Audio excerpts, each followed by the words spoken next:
Yo, chat, how's it going?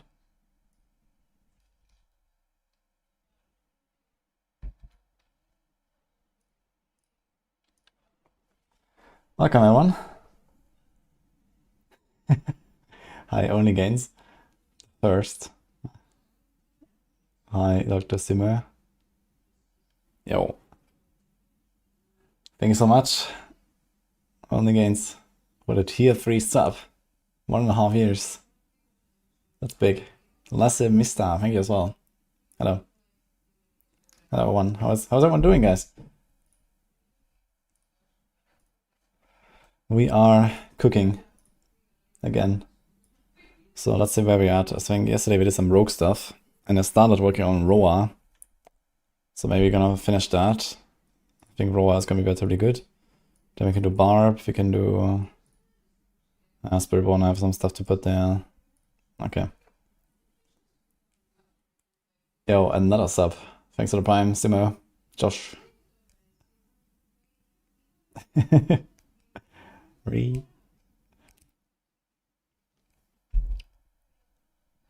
Nine days till the new season? That is not correct. It's almost 4 weeks until the new season, actually. It's the 9th of December. So we're still kind of early. You're gonna get the patch notes probably in 2.5 weeks. Sad. I'm not too sad. I have a lot of work to do, actually.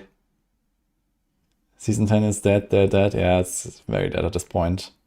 Yeah, I also, I finished my Paragon 300, and I really don't have any interest to play more, but to be fair, I played a lot in this season. I made Paragon 300, so, yeah. Plus, all the builds I played, and, the hardcore event we played. It was fun. It was a very good season. But I really don't want to log in more right now. When is Thanksgiving again, exactly?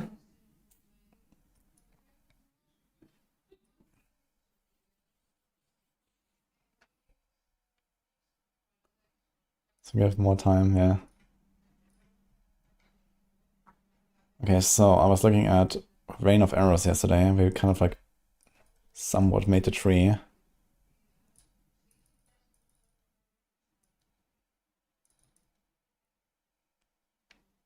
November 27.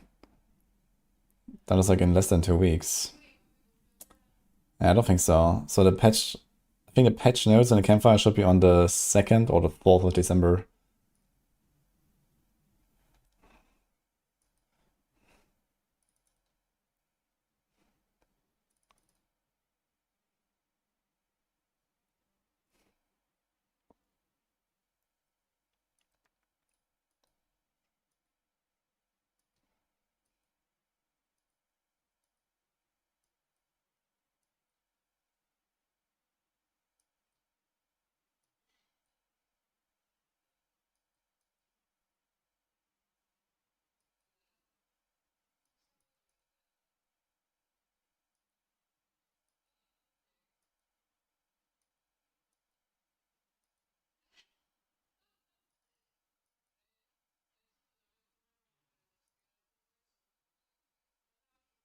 Okay, I think something like this should be the setup that we want to go for.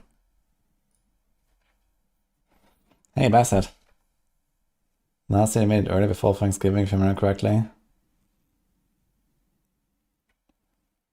Last year we had season 6 in October.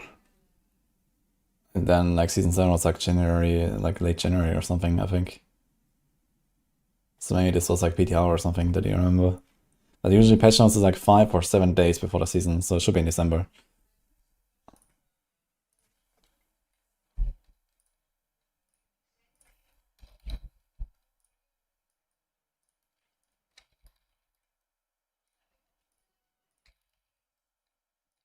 How's your PoE journey going, Bassett?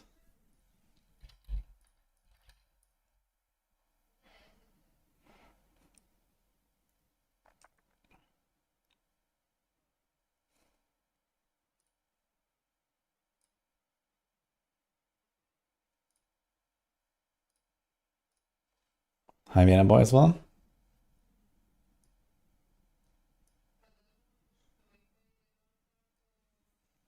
So still in campaign, but enjoying. That's good.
Can probably import a Paragon board from the other guys.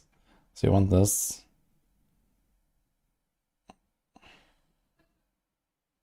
This is fine. This is fine. Yeah, I think so. We just import Paragon.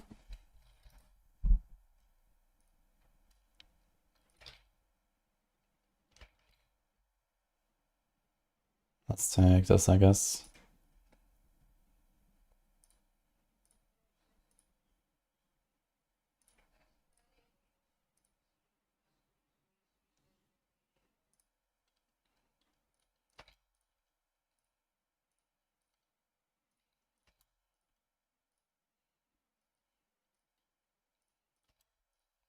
They're all of the same boards. It's kind of funny. Or almost.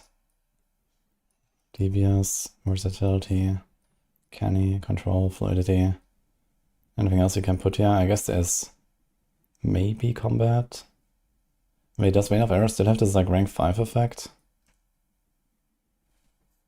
6% damage to vulnerable and crowd controlled.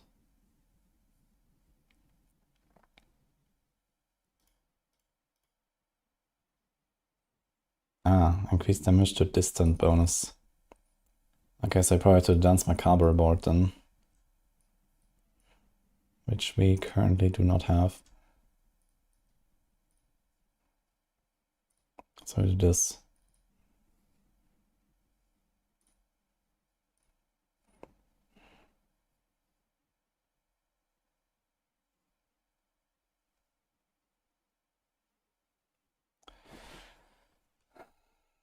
And we could do combat, which will actually help a lot with the resources.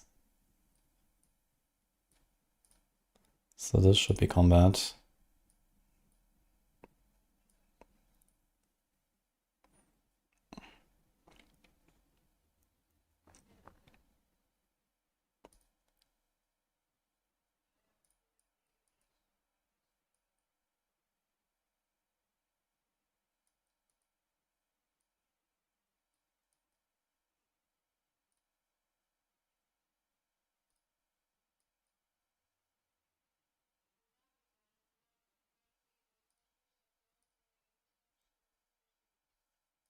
Okay, let's see.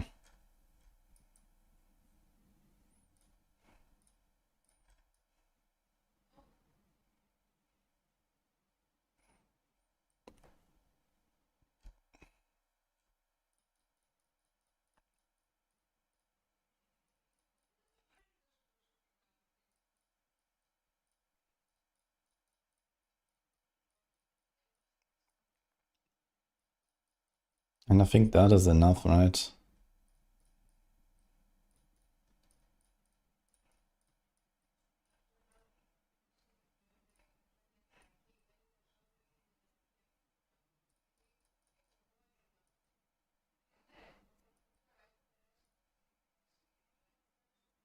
Yeah. Okay.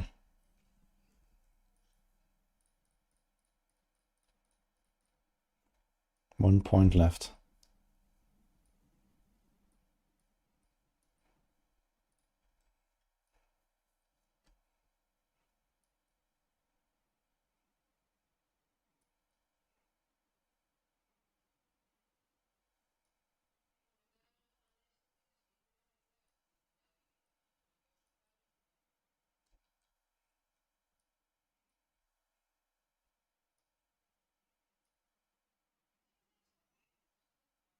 Okay, let's try the same here. We do combat. Delete that. We do dance. Control. We definitely need this. And the thing is actually we need to do this as an earlier board, right? So this should be number 3, I guess. So that we actually get the distance stuff going here.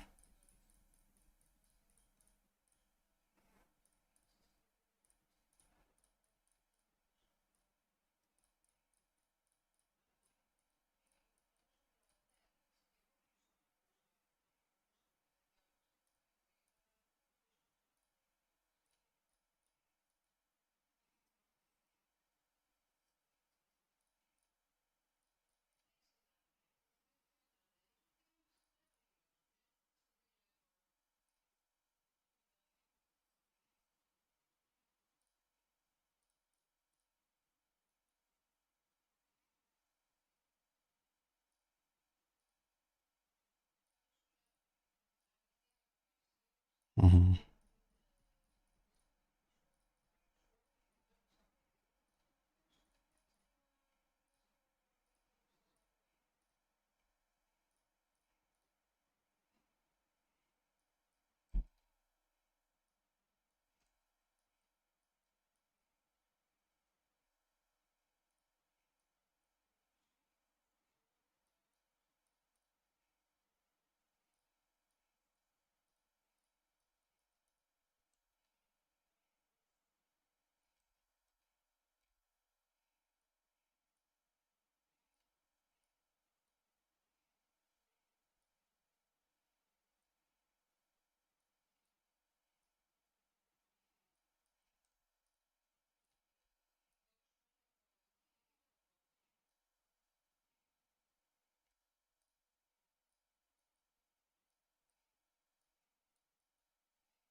Okay.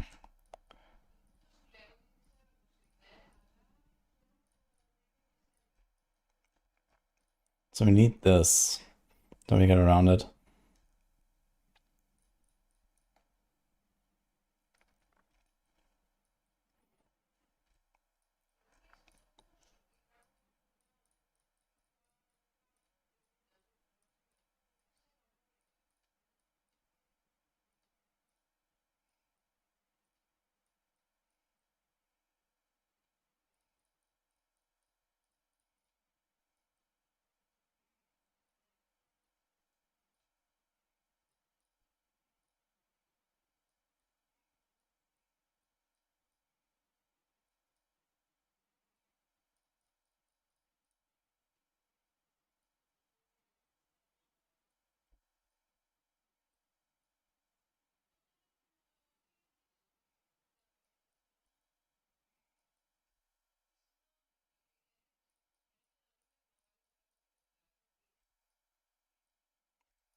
Okay, so I guess we do something like this.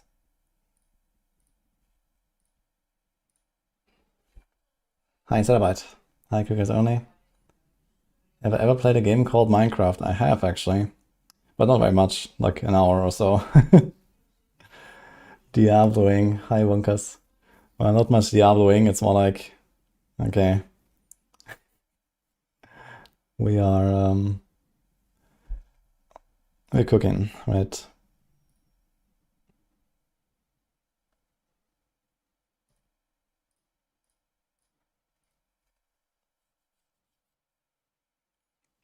Despairing.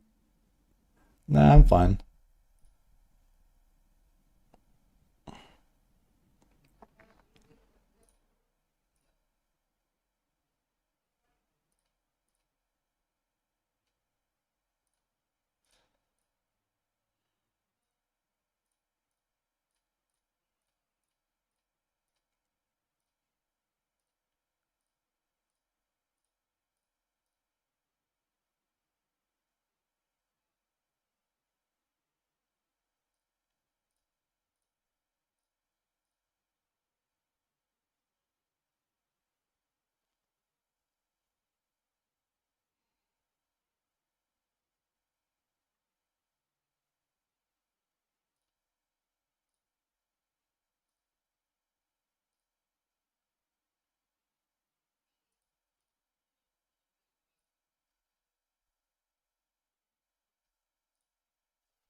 What are you cooking? Necro Golem?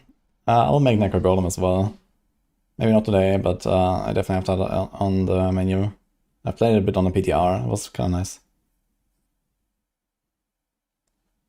Are the guys balancing the game? Yeah, like it's gonna be completely rebalanced in Season 11, actually. There's like a huge update coming. You wonder how well bars can take advantage of the doubling all the aspects for the extra item slots. Yeah, realistically, they will run out of good aspects very fast.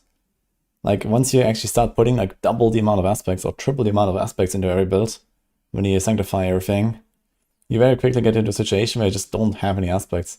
You can put like random shit like inner calm aspect or something. In some cases, okay, Edge Master's aspect, okay, accelerating, you know, and then, okay, there's like maybe like one or two decent like class-specific aspects. But for barbs, sometimes you already have builds where you have to put shit like inner calm or Edge Masters, you know, and there's not very much that comes after that. So barbs will actually run out of aspect slots very fast with Sanctification. It depends on if they actually allow us to get every aspect. If they allow every aspect, yeah, there will actually be other classes that benefit a lot more because they can actually still get really big aspects, where barbs most of the time just don't really have anything to put. But in other cases, it could also be like, okay, you actually replace a legendary that you have in a build with unique. Like, you know, for example here, let's say we didn't have Fist of Fate already, we can just put like, you know, if that was a normal glove, but then we get a Fist of Fate that has the same aspect as on a normal glove, well, suddenly, you know, you get the Fist of Fate. So this is like one of those cases here, I guess, that can go into many builds.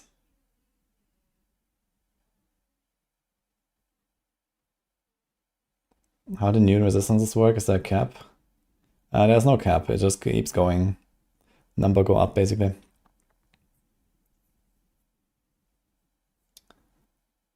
If only we had another 100 aspects to go with Sanctification. I mean, Sanctification is actually gonna, you know, create some very cool results, I think. So you don't really need to add like another 100 aspects. You already have like, you know, 500 aspects or some shit. And, you know, there's lots of like really random stuff that we never use, and now we will with Sanctification. And that's kind of like the cool part about it, I think. You know, it forces you to have something interesting in your build sometimes.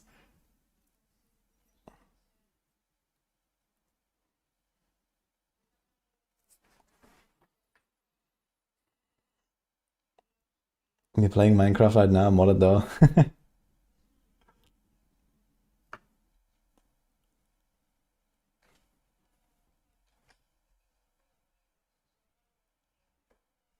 A lot of offensive ones overlap, but I only want to impact a specific skill. Yeah, I mean, I think it's fine that not every aspect that you can put on your gear with Sanctification is like a random, like, you know, oh, you deal like 50% multiplicative more damage now. You know, even just like, you know, in terms of like relative value of, you know, this item versus that item, even an aspect that gives you like 10% extra damage is ridiculous, you know? So that's like the shittiest aspect you can imagine. And that is already really powerful. So it's fine, I think. And yeah, in other cases, maybe you do put like a resource aspect on your ring now. Or maybe you actually do have some cool utility aspects on your pants and gloves and so on. Or like even, God forbid, a mobility aspect in 2025.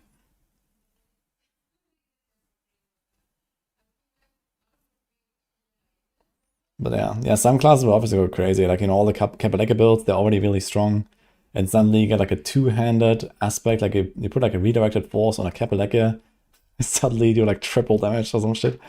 So it's gonna be kind of funny.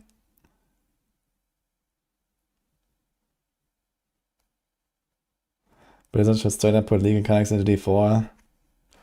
Yeah, I mean, we've been telling them for like 3 years. Is Bard the best class for Season 11? No, it's actually the worst, the way it looks right now.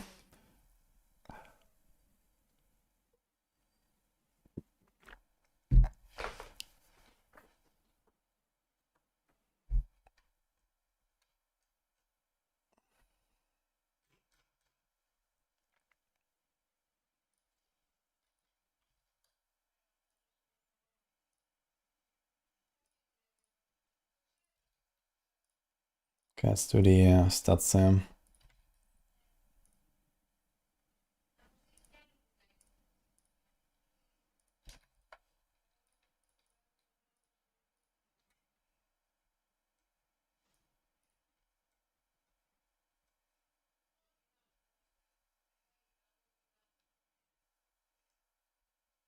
I guess just put armor.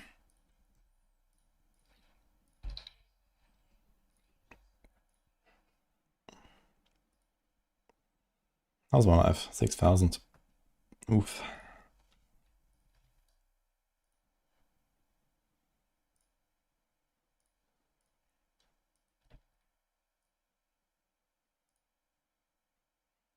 Do you want that attack speed? Or maybe want to do the attack speed?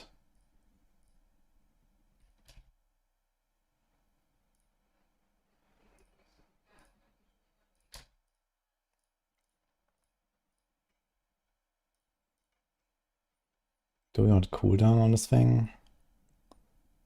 Not necessarily, I think. We also don't really want crit.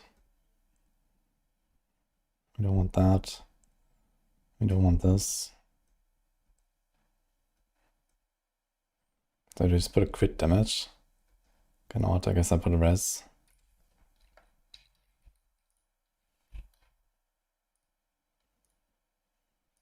Okay.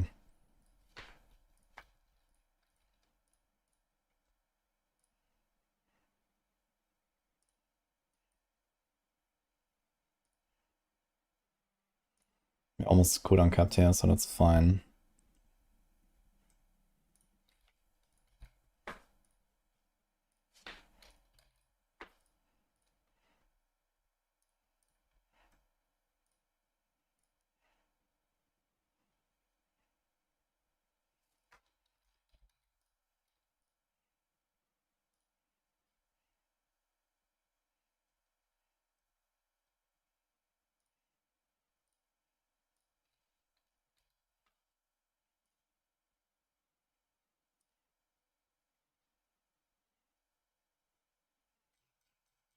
Gonna put just the minimum value to like indicate that we don't actually care about it.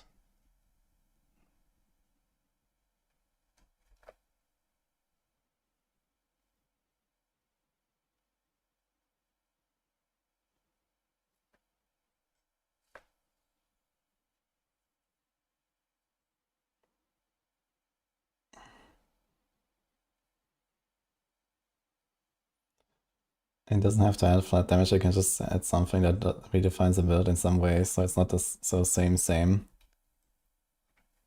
Yeah, I feel like in D4 we have like so many different systems that like all like, you know, make up the build. Like, you know, making a build in D4 has like a lot of different components actually, right?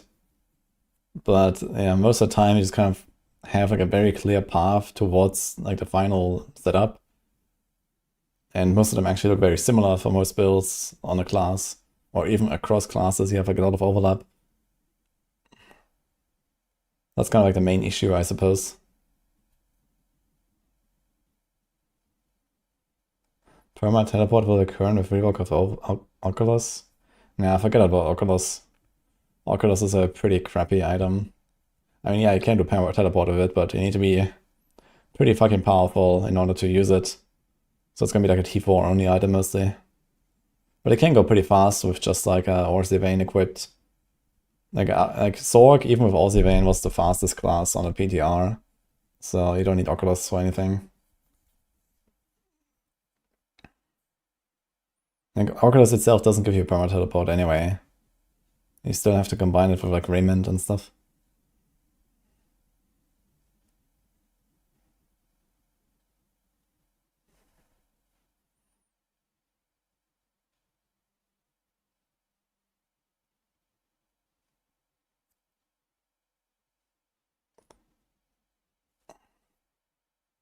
We're talking about painful levels of min-maxing for a few more pit tiers or some characters. Do you want to get a rank 1 or do you not want to get a rank 1? That's the question, Diffusion. If you want to get it, you have to suffer. That's how it works.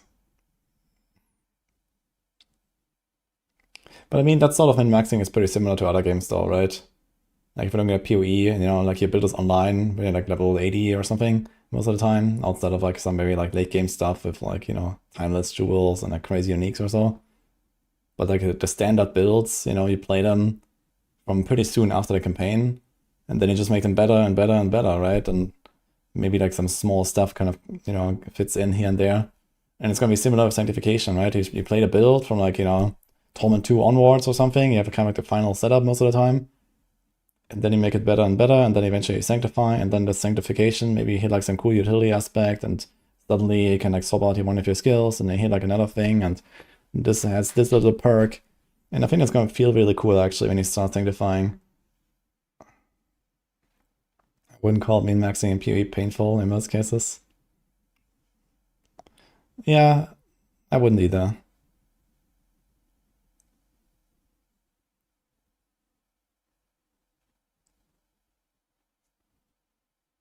Yeah. Yeah, I think like in general the progression just feels more interesting in PoE because there's like a better breadth of things to do. Where in D4 it's just like, okay, number go up and then you go higher torment. Number go up, you go higher torment. Okay, I mean like going through the torments in D4 is pretty fun, I think. It's just that once you reach torment 4, you have this plateau and you reach it way too early. And you know, there's like not that much of this like fun progression where you actually go through the torments. And you have like these like, you know, interesting choices to make as you go, and you know, you get like way too many uniques, you get way too many aspects, so you should kind of just get everything almost from the start. So that's kind of the major issue, I guess.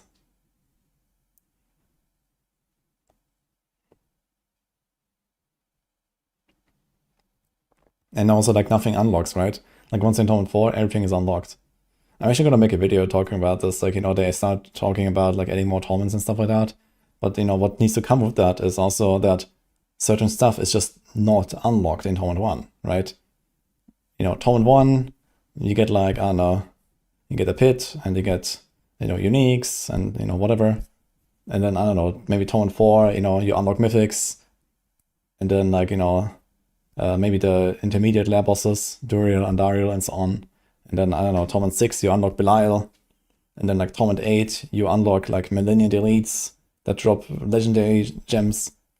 And then, you know, Torment 8, you unlock, I don't know, something else, right? And then it kind of becomes a bit more interesting.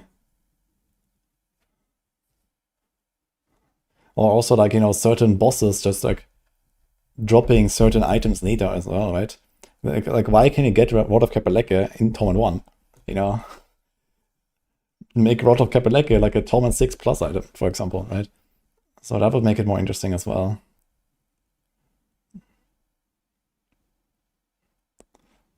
So you actually have to kind of like work with your character and your build a little bit.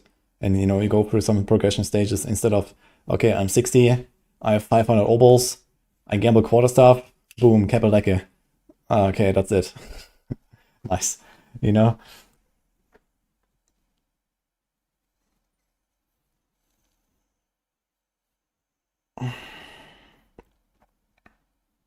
People cry about having to go to T4 being a requirement.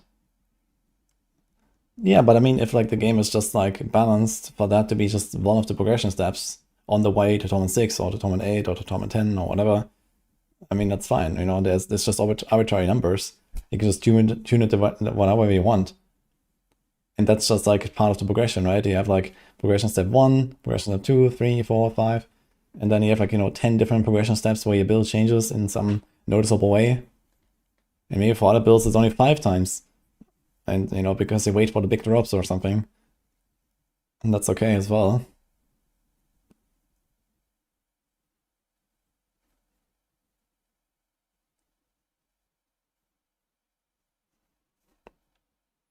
Is Heartseeker finally going to overtake DT this season?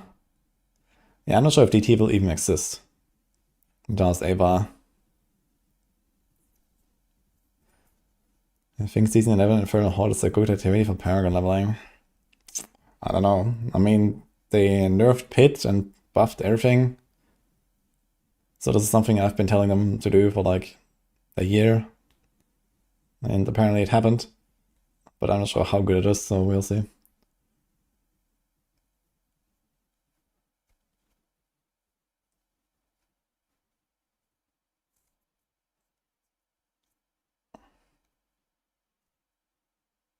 Adding more modifiers would be much more interesting. Yeah, I think that, I mean, they already talked about this in one of the interviews, right? Where they started adding cooldown now to rings and gloves, for example. So that's definitely something interesting where you have like some choices to make. And if they do more stuff like that and actually make like some kind of like interesting modifiers, like why not also add something like a Selic type stat, like a mana shield stat, right? Like 5% of damage taken goes to a resource instead of life or whatever, right? This could be a stat. That could be interesting. Or whatever, right? There's like tons of stuff they could do like this. Damage conversion and so on. So yeah, maybe that's gonna be with the expansion, you know, they probably like brought the item update already, but they didn't really like do the whole thing.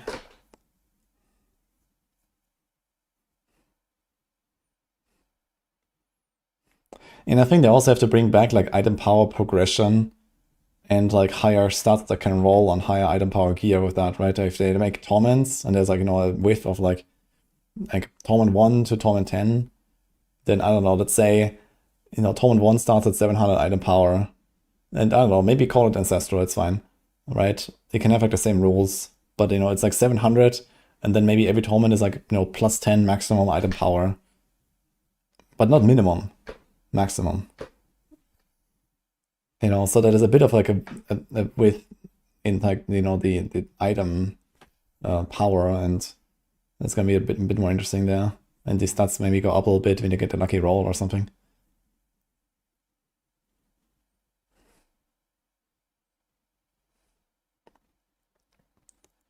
Have I ever thought of working for the 4 team? No.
Okay, let's see how many resources do we get. So if I just shoot 3 times Heartseeker, it will cost me like 60 or something.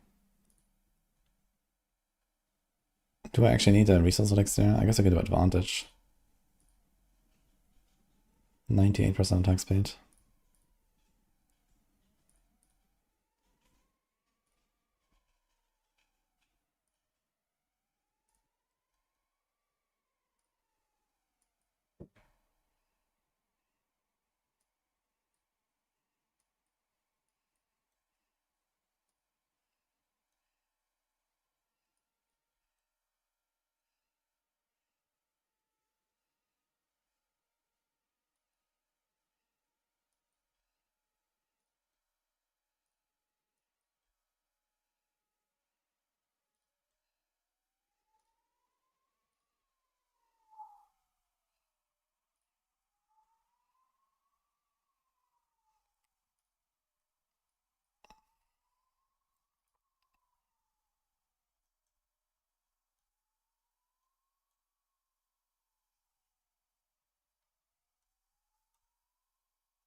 Okay.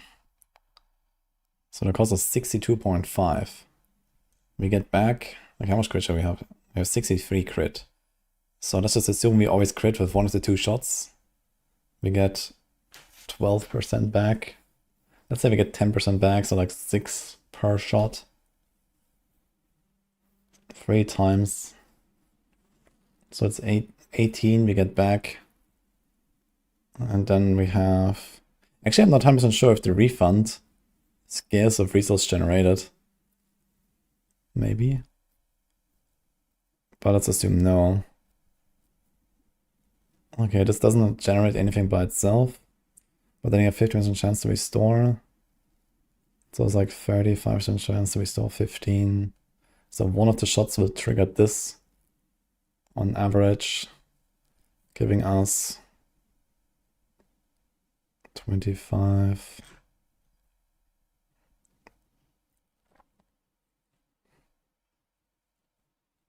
And 11. So let's say 28, let's say 30, let's say get roughly 50 back. That is not too much, holy. Okay, then we also have this.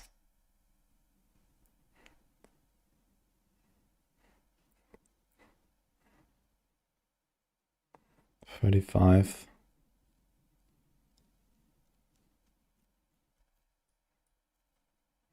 So we get 85. And then we have this, which will trigger roughly once every shot. So we're looking at like 110, 120 resources, so we still need a bit more. It does not seem like it's enough. So I think this has to be a lucky hit chance to restore. Also, you're not gonna get enough.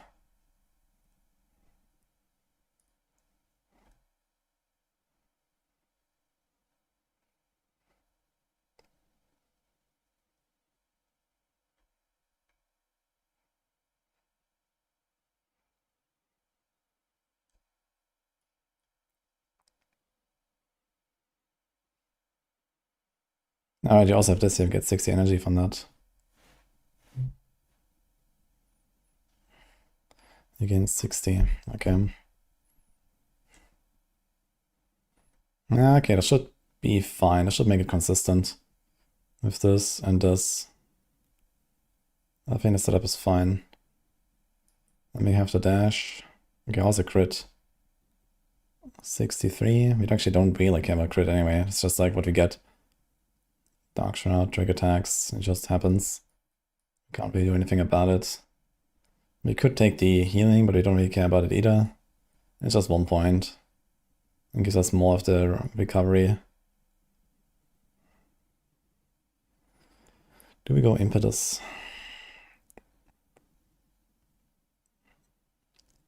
It's 24% more sometimes instead of 8 sometimes. Kind of crappy, I think. You're not really moving around in fights at least.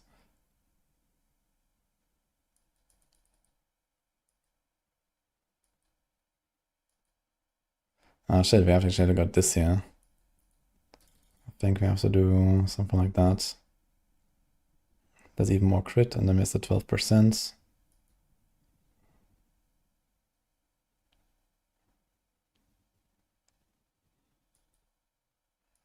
Okay.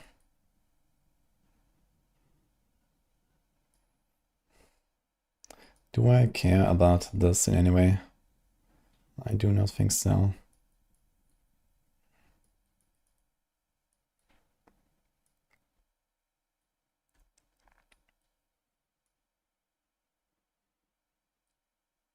Also, I have speed. 197.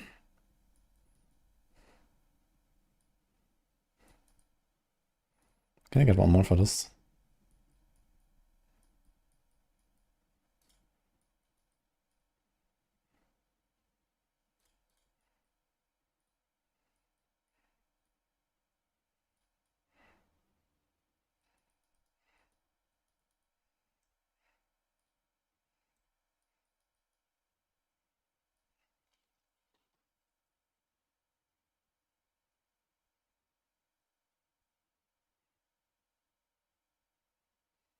Ah, I forgot we actually have the cast twice here, which counts for Heartseeker as well. It's not just the core skills. So we're actually gonna get even more hits, and this should be fine then. Should have relatively consistent recovery. Even without Shroud, it should be fine. Or potentially without Fist of Fate. But this makes it very comfy.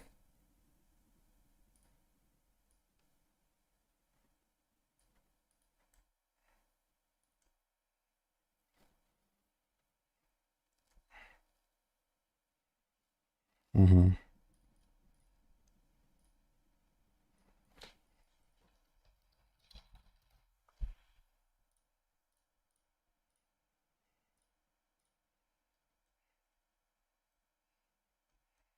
Do we put a Soul Brand? It's not VR. I guess we don't really need it that badly. Maybe you're gonna put the energy per second down. Just because.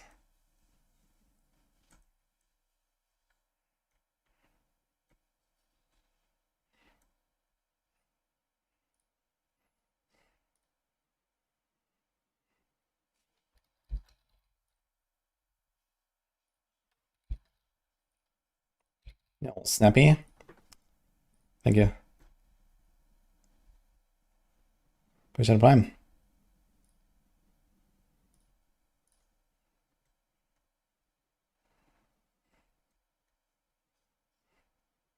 Maximum life while Dark Shroud is active. What do we put here? I'm not sure if that's actually better than like a random armor roll. It probably is better, actually, when I think about it. There's also a chance to daze. Doesn't hurt. Is there any cool, like, utility aspect that we care about? Hectic. Nah. To be fair, I could do Might.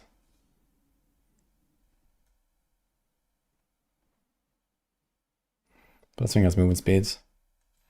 And just works.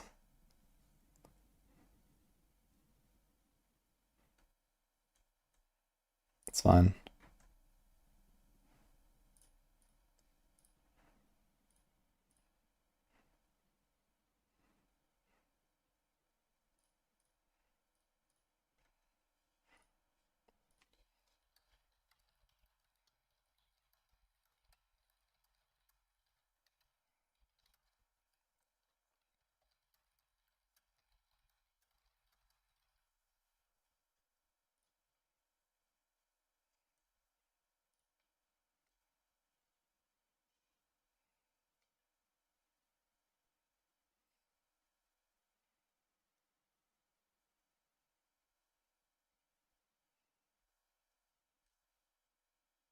Hi, Mikey.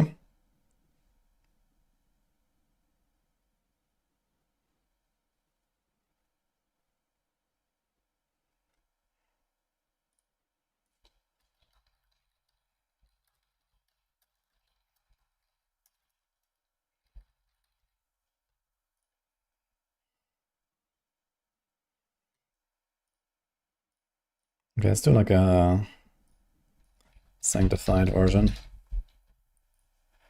What would that look like? So first of all, we do arrow storms here, vengeful there. So those are huge aspects.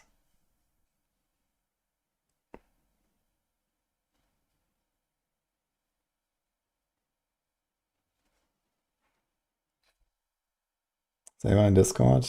What's his full name on Twitch? His name on Twitch is Avaralin. What are you gonna ask him often? About Death Trap? Okay, Barbarian Paula stays there, but these can go. What do we do?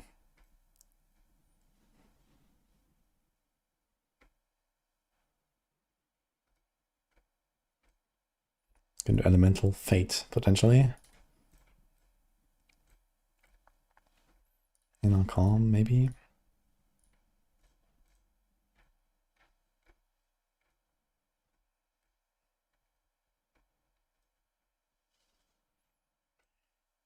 Conceded.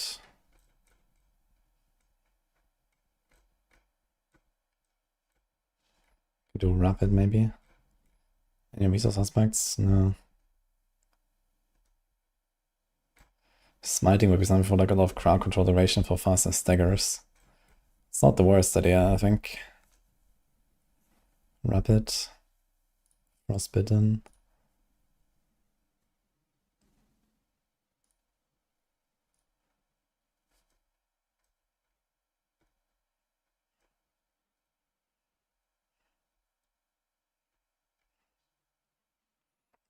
Retribution, actually.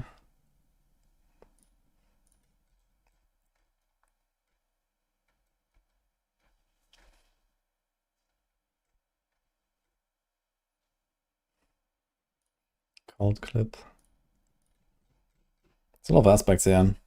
But everything's like so like CC based on the rogue. If your boss is not staggered, you're fucked. I'm not sure if Edge Masters actually works for the setup. Oh. Yeah, we'd have to test that, but it's gonna be very tough to test. Because when you cast... actually, it should work. When you cast Rain of Arrows, you will usually have high resources, but I'm not sure what's the order of operations with like Aftermath, for example. So I think it's gonna be relatively weak, even if it works. Maybe I'm just gonna put a Rapid, it's fine.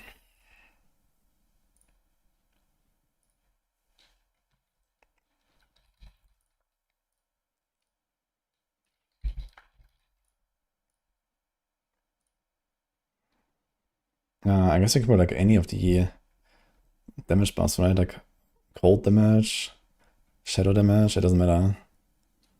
Which is kind of funny.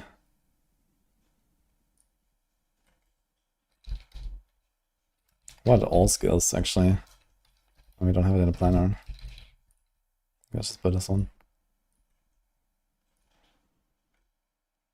Okay.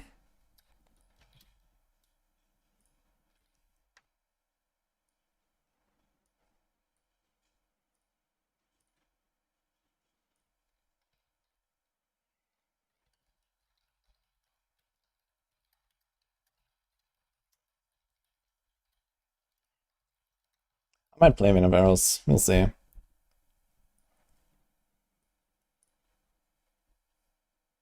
Rogue still has this issue. Which one do you mean? With the CC?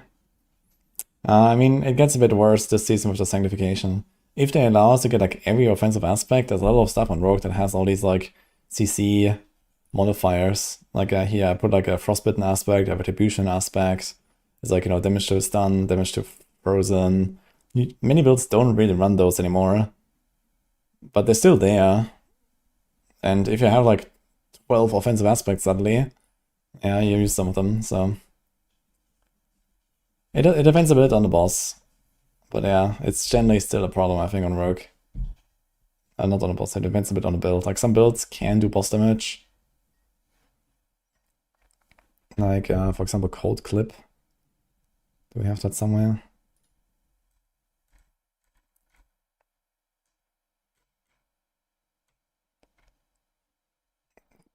Basic skills are always cold imbued and 50% potency and gain this damage bonus against bosses. So this one, for example, works. But usually you also have to control Glyph, unless you try to avoid it. I think, for example, when I made Heartseeker in Season 9, I actually played without the control Glyph. And I just had like some generic buff, and that was fine. Like, you know, my damage was still higher against stagger targets, but it was like maybe double. It was not like times 10 or something. But I did like a little bit overall less damage.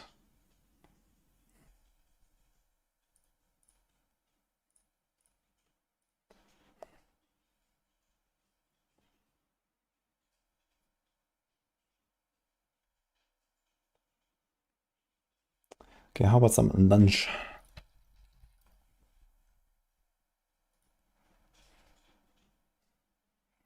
Do I have like a planner from Season 9 or so by any chance? I should have one, I think.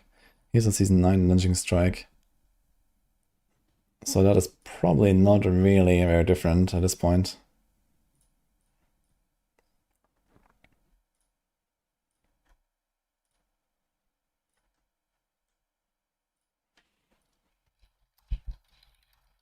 Lunging Strike is definitely gonna be good. Let's do a Barb build.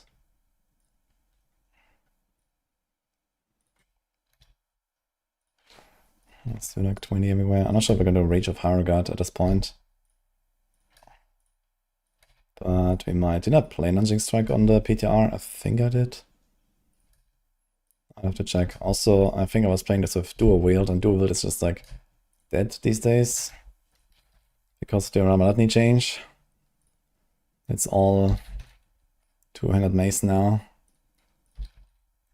Unless you're forced into 200 slashing.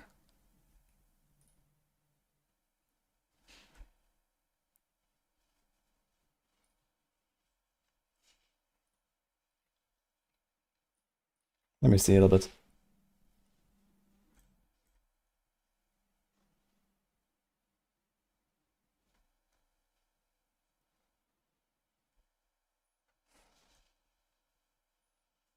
Here's lunch. So this is Agile Bastard Helm, Shroud, Paingorger, Hooves, Armanani, Shard, Grandfather, Star, yeah.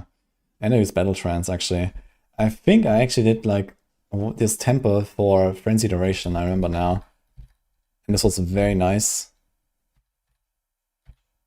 Oh, so fast.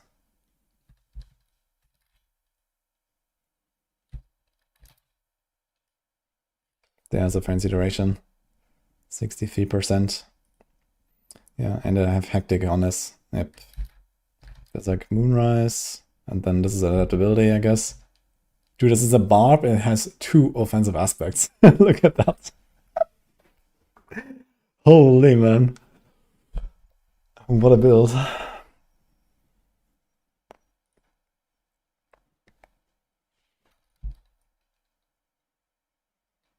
So we're doing Tower 85. How's the boss? The boss is very bugged on the PDR, but like giga tanky, so let's see how long this thing takes. Looks like a 3-minute kill. So the boss is actually kind of fast once they fix that, I think. Pit, for example, let's see how the boss is here. Oh.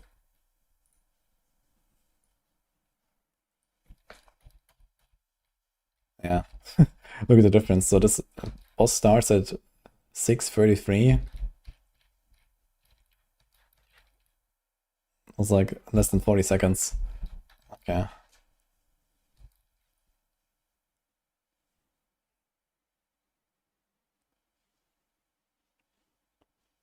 And we had the wolves, and we had... What is that?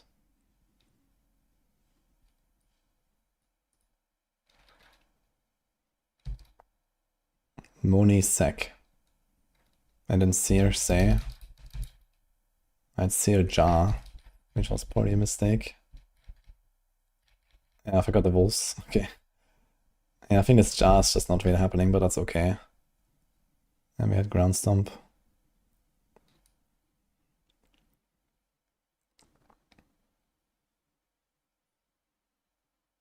And we have Iron Skin. Warcry, Challenging Cry. Okay. Do I have a speedrun here? Did I do a speedrun? No, not in this video, unfortunately.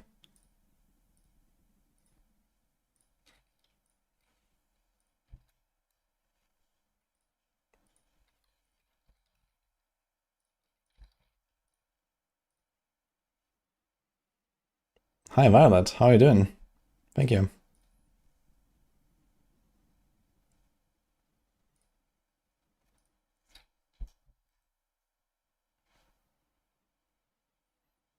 Need more slots for sanctification aspects. I mean, this is a build that actually benefits a lot from sanctification. If you have only 2 offensive aspects in your build, but you have like 7 slots or something, 8 slots actually on this, for offensive aspects, there's a lot of stuff you can put suddenly. So yeah, something like this would actually go stonks, I think. You can put like a rapid aspect, which is pretty basic, but okay. Adaptability can go on the neck, and then you have, maybe you can do like the earthquake stuff, potentially, that's pretty strong on the barb. And then like, you know, random stuff like Edge Masters, Inner Calm, Elemental Fate, you can like throw all this stuff in there, and I mean, there's a lot of like nice little multipliers that you can get. Do I want like a hit chance or anything for this? I don't think so, right? Moni's saying, oh, this is Moni's deck now. Seer tech, we can't really do the earthquake stuff anymore. I think I actually want to do Ugly Bastard.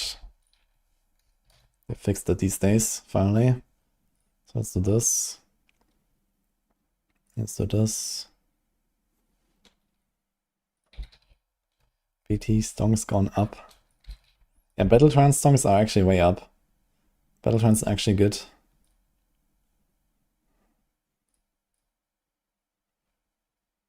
Let's do live and then kind of like whatever, I guess we do is do res. Yeah, we put a fizz res, because why not? Relic, thank you. Ja, natürlich kann ich kurz auf Deutsch sprechen. Aber ich bin hier gerade am Bau kochen. Von daher muss ich schon erklären, was ich hier mache. That's a sentence you never thought you'd hear. Well, it's true.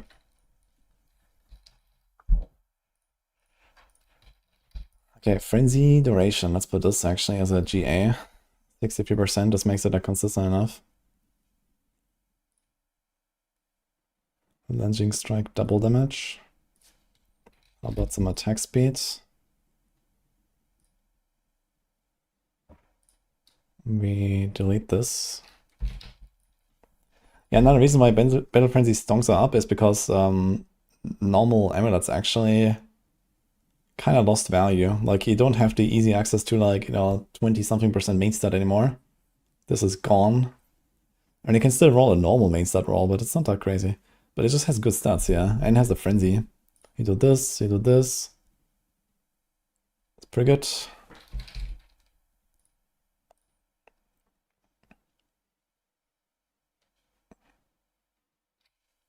I see no redeem. Yeah, it was a prime redeem. I'll take it.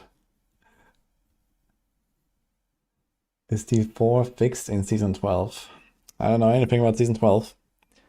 But I know that Season 11 is gonna be very fun, I think. Which is in 4 weeks.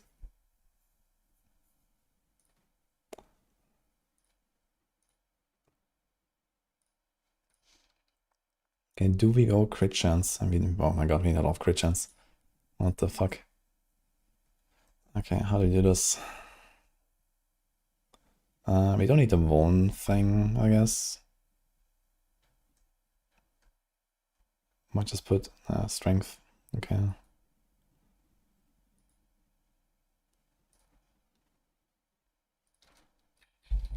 No.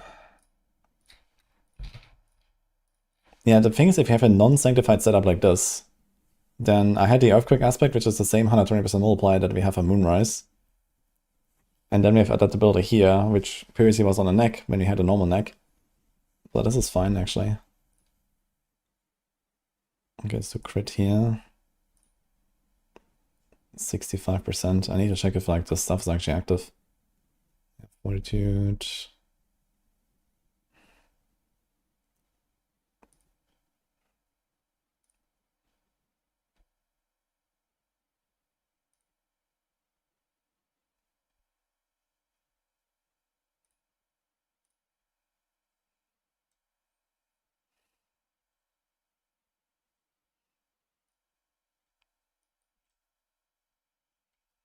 We also need to put Hectic there.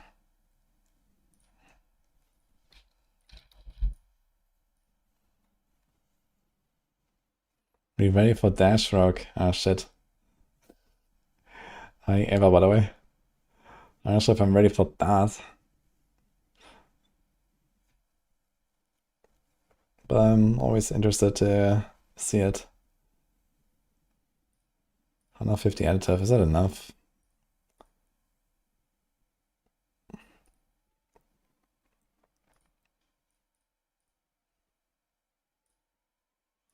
That's a lot of toughness, actually, like 12% toughness on this GA. Maybe just put this. I'm gonna be a Giga Tank. It's probably like an overkill. Do we need that? Okay, how much attack speed do we have in Cap 2? So far, nothing, right? So this is 37. 37 is like 75 to get a... Is that like any other Cap 2? Okay, Leap is kinda out. Ground Stomp is in. And then this is out. Grants Unhindered. You have Unstoppable here, right? Yeah.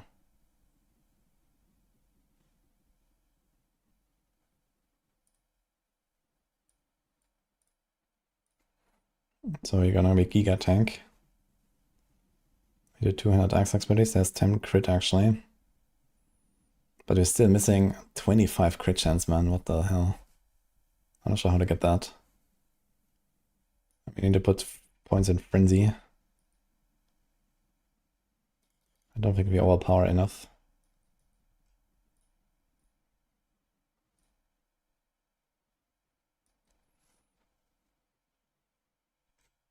Are you moving capped?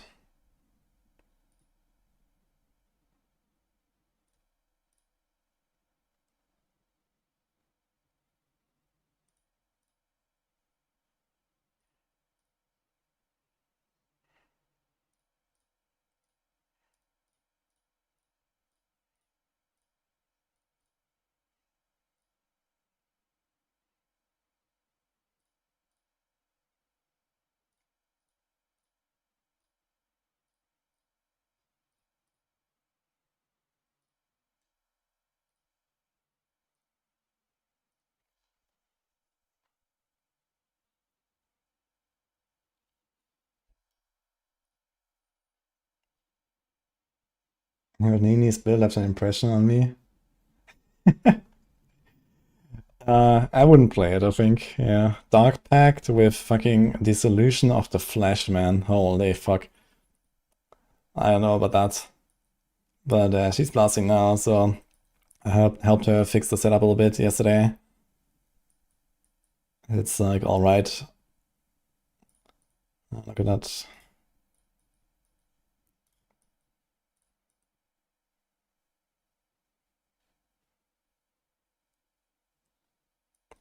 Why not all classes can wear Terriers? They can, actually. Choices were made. Yeah, first she played that like Chains of Command build, which is like minions and kind of like boring, I think. And then she played a Dark Pact build, and I just said, okay, I wouldn't have chosen any of those. But okay. If she enjoys it. Duelist is cap 1 attack speed, unlucky.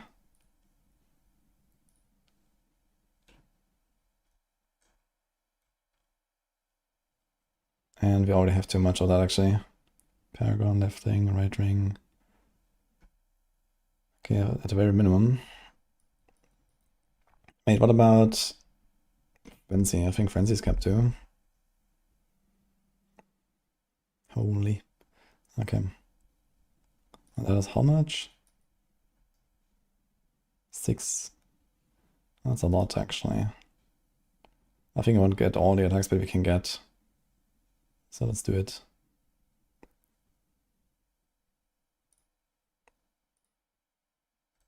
Is there like anything else to put on this? I guess there's cooldown reduction that we can put on rings in this patch, so let's just use this empty.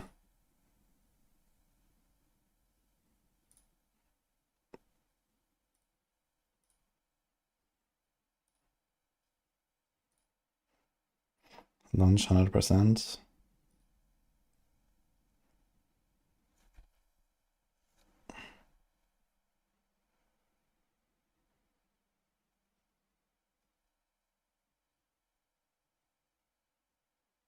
I kind of want to get a crit chance GA.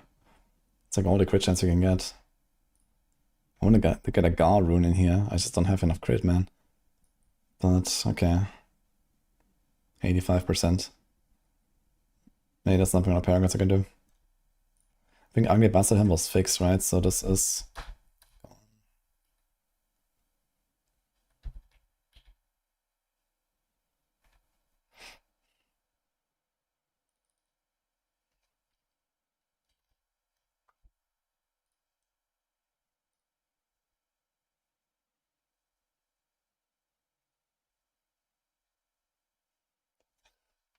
Scuff City.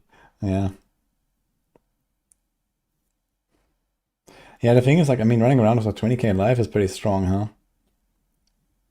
But then you have to make sure that you don't take any damage for 2 seconds, and this is like something that you have to really get used to, right? This build has its 0 recovery. Yeah, like the recovery is don't get hit forehead for 2 seconds. It's just like a random dot on the ground, or I don't know, a random dot on you.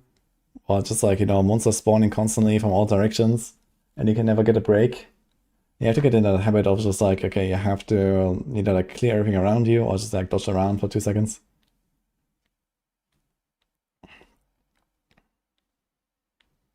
Battle chance gets 55%. Ah, shit, I forgot about that. Yeah, it actually has attack speed itself. Okay, wait a minute, 55%. And then, yeah, this means we don't need GAs here, I guess. So we can do this.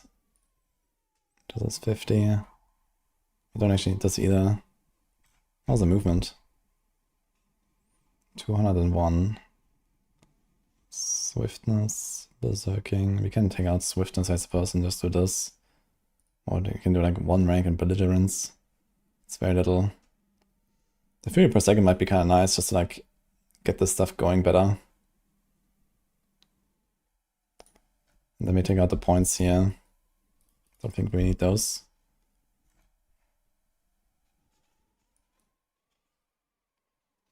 This is already included in the stats, right?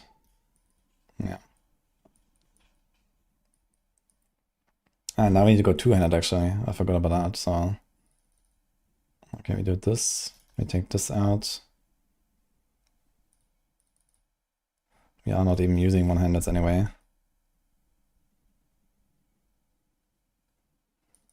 Do this.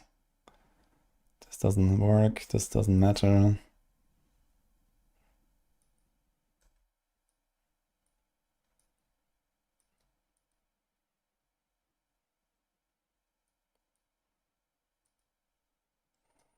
And I think we do the fortify here. Just so we have some fortify going. So if this sometimes like a little buff. It's not that crazy.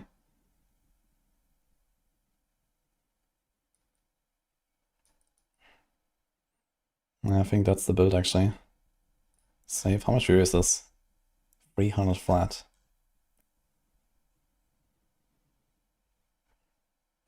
That is a giga tanky build. 25k life. What the fuck?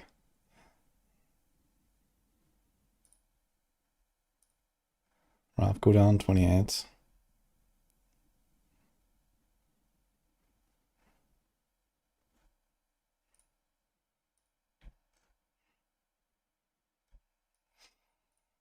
Anything cool here? We definitely want a flawless technique, which actually closes the gap for the last crit happiness thing. Berserking grants 50% attack speed. That is new.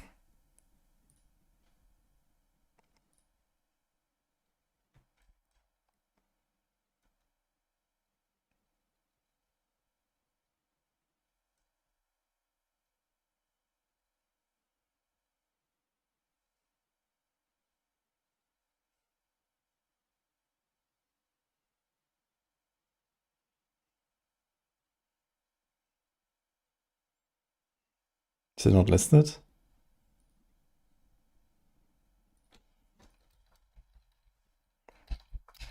Okay, someone is slacking here. Fuck. Oh wait, it was Carnage actually.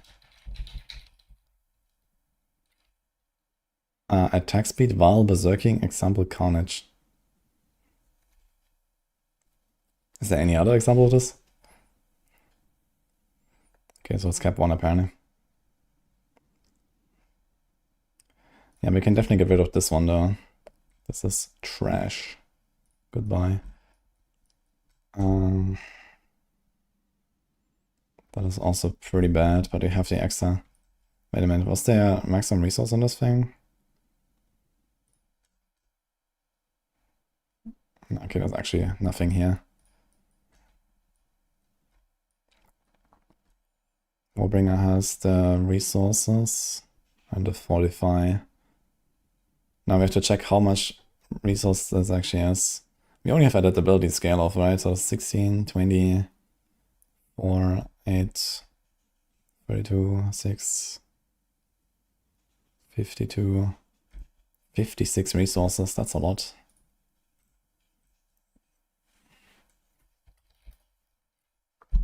Wait, is there more? No.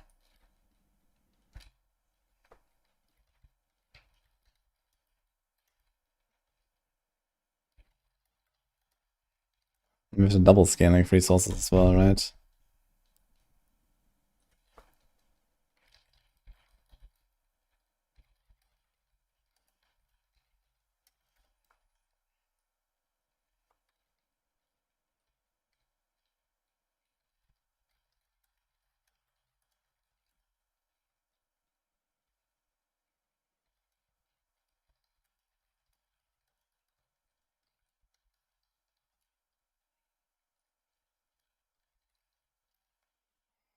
There's like a 28% damage buff just on these Fury nodes. Pretty noticeable. And then we get all the Fortify, we get like infinite Fortify. The alternative is you get like something like 9% damage from Power Warcry most of the time, not on a boss. Less 40, more Fortify, but do we care? I don't know. And yeah, that's it basically, right? So I think other Paragon nodes will probably beat this.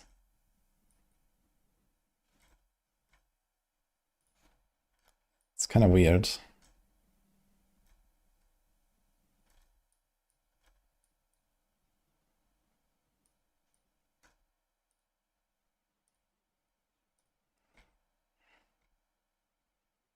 Did I remove any resources from earlier? It says 300 Paragon, says 70. I think because I disconnected. Something else is here as well. This one. Alright.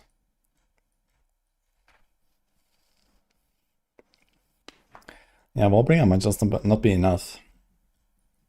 Flawless Technique is something we're gonna take for sure. 15 crit, this actually gives us 100% in.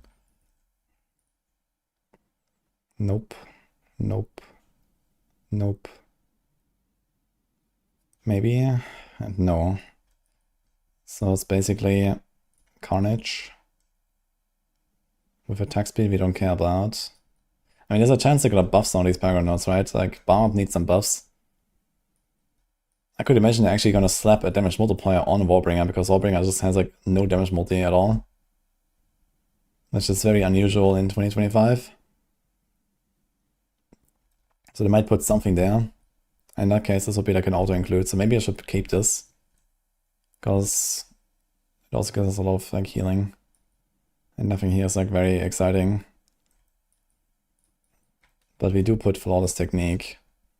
You want this, and this, and this, and this. This. And we can maybe skip this early.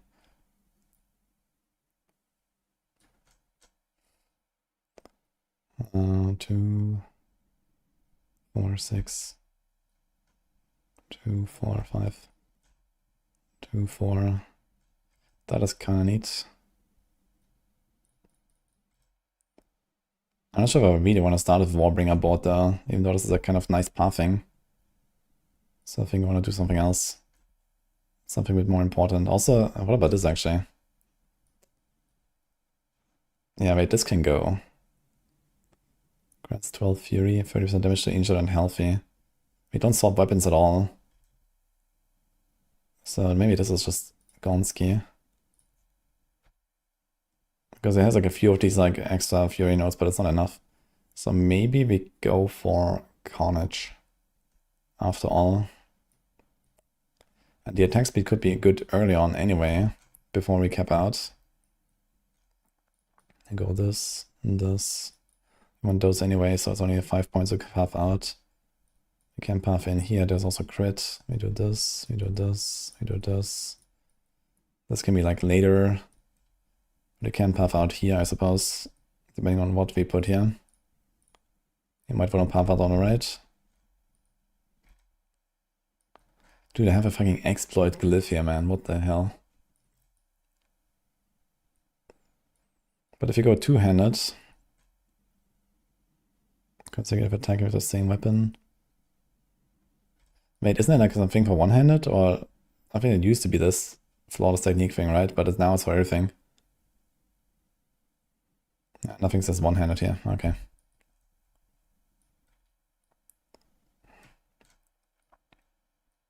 Yeah, Warbringer can be later, but not too late.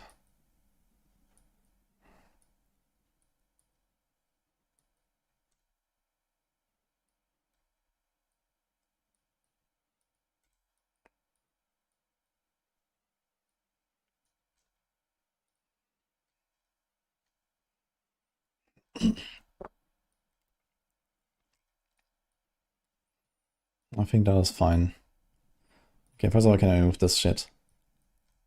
And then ambidextrous becomes white, which is okay-ish.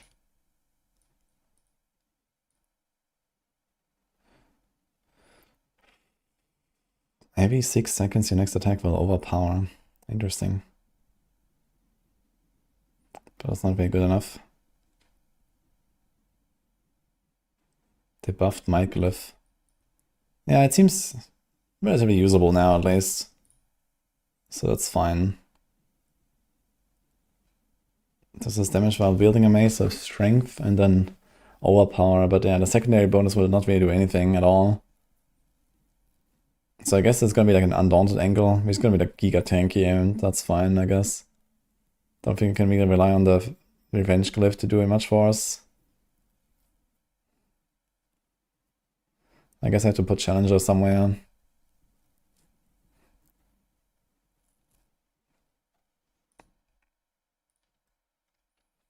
If we do this, then we could grab this node and go out there, or we just leave it. It's like 3 points, and then we save 1 for pathing out. So it's like 2 points to travel, and then the thing.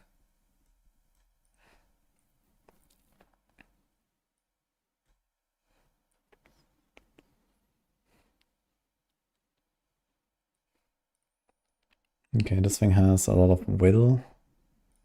So let's do Undaunted. Not sure what it has right now. Apparently I had a Dex Glyph there before. Wrath, Giga. And then a lot of will here as well.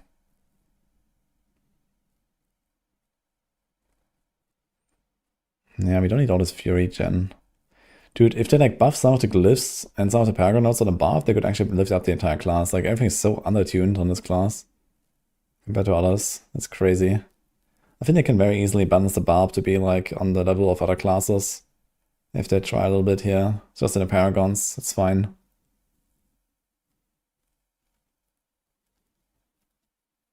So much crap.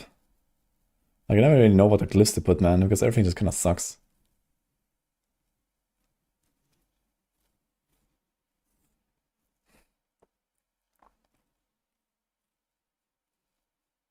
Dude, just like throwing a random Ire glyph or some shit. Like I don't want to.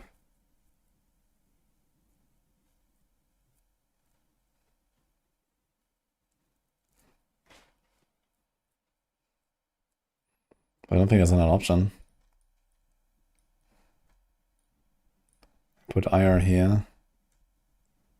Crit, berserking, damage to elites.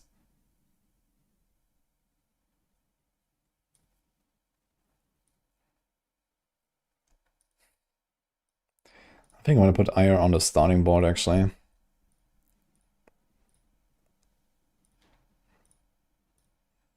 And then here we put the magic buffing on. This is okay. But also there's 4 points to buff out here. So we kind of want to do this.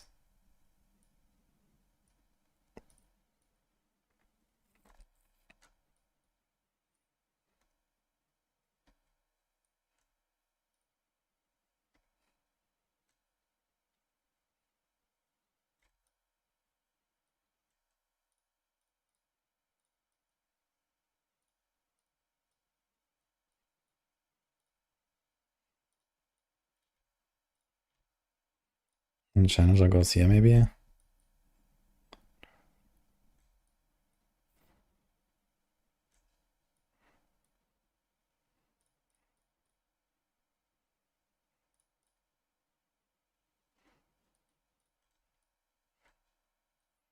I think that's fine.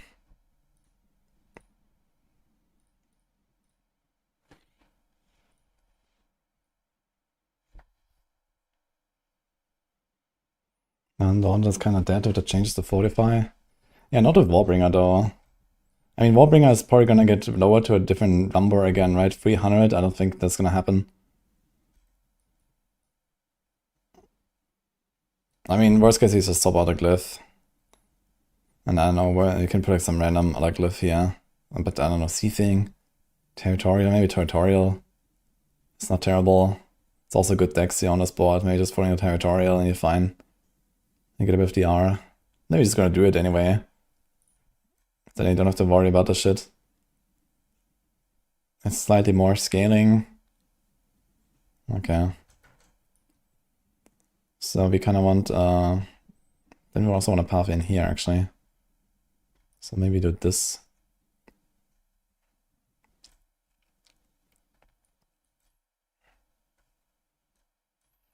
Glyphs unusable airspeed. Is it because there's so much weapon slots? Yeah, I mean, you know, from like an overall game balance perspective, it makes sense that, you know, if they have like equal power, like aspects and equal power skills and Paragon nodes and glyphs and so on, then, you know, Barb has more weapon slots, so they would be more powerful than other classes. And that's kind of what happened, right? So when they made the game originally, that was kind of the case, you know, everyone used accelerating, everyone used edge masters, and everyone used inner calm, and I don't know, all these random aspects. And Barb just had like 3 more than the others, right? And some of them doubled. And so Barbs were just really strong. And, you know, then eventually they started nerfing stuff. Then it started nerfing the Paragon Glyphs. And, you know, Barbs were still really strong. And then, you know, they buffed other classes with their Paragon nodes. They didn't buff the Barb. And yeah, now we have the scenario where, okay, Barb is just kind of undertuned again. But, you know, like the Paragon nodes and the Glyphs are like a relatively good way to kind of like bring up the entire class without really changing much else, right? You can put like a 5% extra here, 5%, 10% extra there, and, you know, suddenly, like, you know, all the builds go up like 3, 4, 5 tiers or so if you do this on a few spots. And there you go, right? And this is kind of what the Barb needs. But it wouldn't hurt to also buff the early game, so they could also just like buff the base skills a little bit. I feel like Barb early game is also just not really on the level of other classes. They have like kind of like a slower start. So yeah, basically you want to try to make sure that, you know, the different classes with different builds kind of like progress at a similar rate, right? But Barb, obviously with more items, there's like more to grind in the late game. So they kind of need like a bit more of like a, you know, a faster start to kind of like make up for that. And then maybe somewhere in the middle, they need to slow down a little bit so that at the end they don't go like super skyrocket. So you can do this, you know, through either the aspects or the uniques or the Paragon nodes or something, right? Depending on how you want to like min-max the exact progression curve of each build. Like,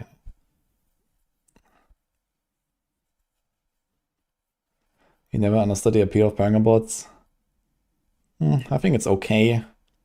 It's just that over time it has become less interesting of a system. It used to be much more interesting in the past when Paragon nodes were not just about raw damage buffs. You know, they used to be like pretty cool utility and like interesting effects and stuff like that, but now it's just like, okay, 50% damage here, 50% damage there, 60% damage here, okay, glyph, glyph, glyph, glyph. Every glyph is just like, okay, 10% damage, 10% damage, 15% damage. That's it. Like, it has just been kind of like homogenized a lot, and it's just not really that interesting.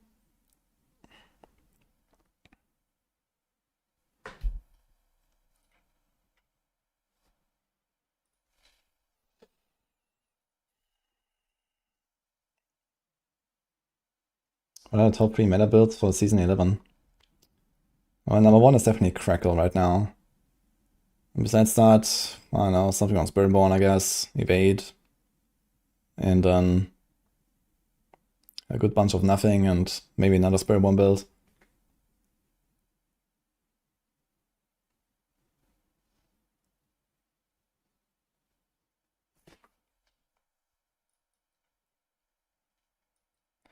Alright, let's do this.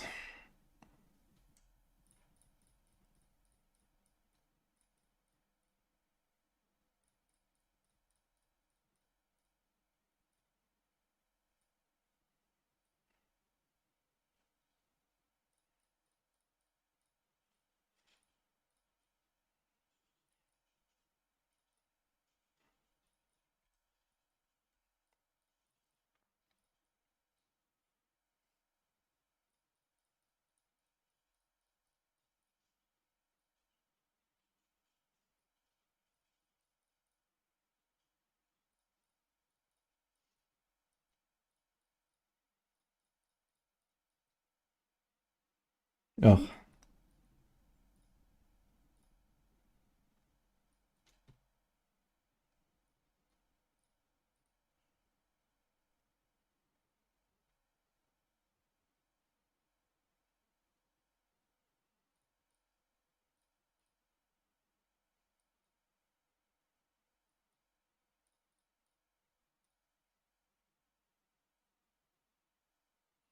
Can I leave out any strength here? No. Okay.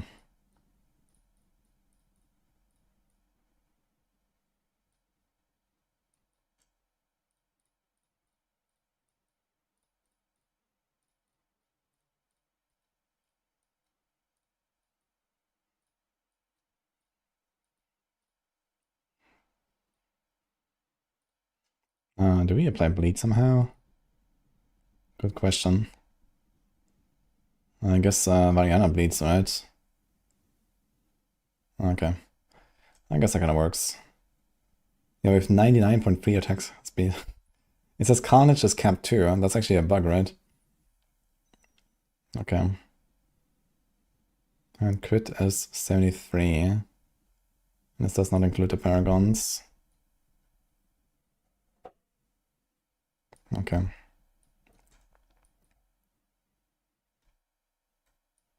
Do you really know a path out here? This is 5 and then 2 just for this one strength node.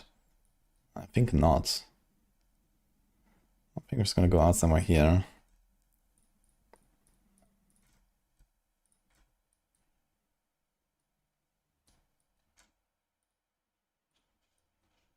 Because life nodes and healing receipts are kind of nice.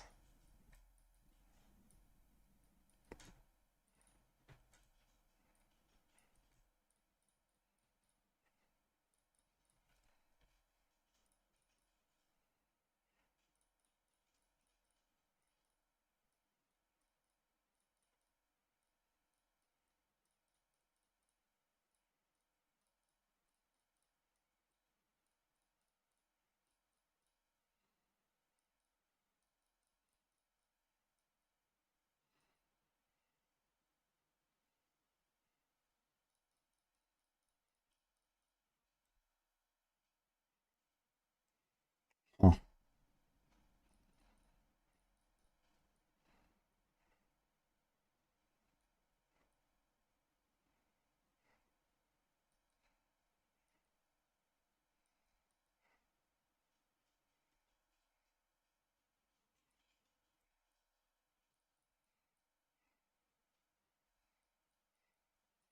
We do not have enough points.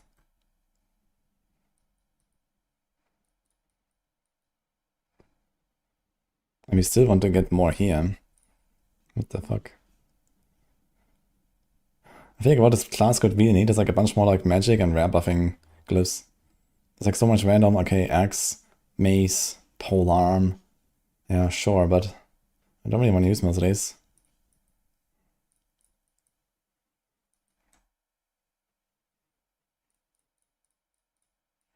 Okay, we definitely have to make some adjustments here because this is not working out.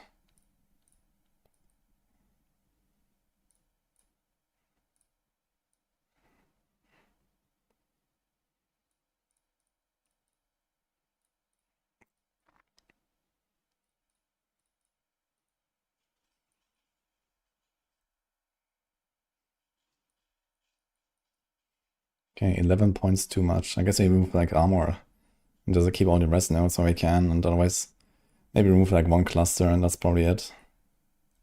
Something like this here.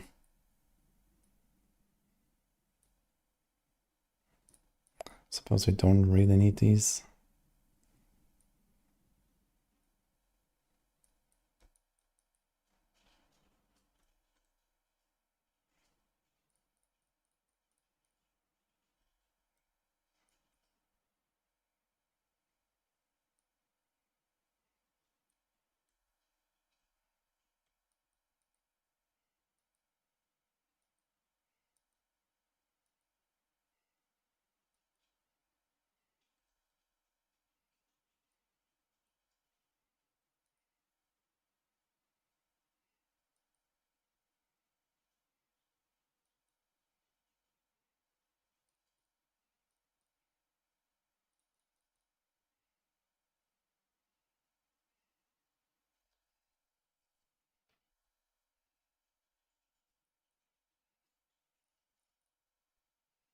Holy, we saved 1 point.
Okay, I kind of like this.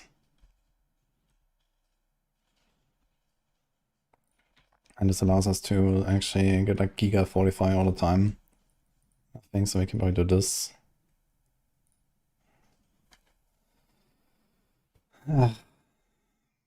Alright. So how's it looking? Carnage is cap 1. So we do not need the attack speed there or here. We can do this, for example. We still have too much. Close Ring, Paragon, Moonrise, Duelists. It is what it is, I guess. It's like any lucky hits we're actually trying to proc. Not really, right? There's like no lucky hits at all. But I guess we can just remove that and we have enough. Actually, slightly too little. Funny. Guess we could remove a point from like the attack speed here at some point. There's like 1 attack speed node you can remove. But okay, this is fine.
I kinda want this, I think. But this can probably go. There's also like so many points for this, but it's life and fury. I think that's worth.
Yo, what happened, Eva?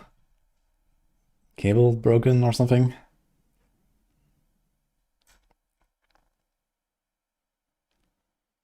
Look at that beautiful 201% movement speed. Okay, how's the crit? 77. But it does not count flawless technique. So that's 15. We're gonna be at 90, and then the 10% from 200 axe expertise. Perfect, actually. And then we do bludgeoning weapon. And there we go.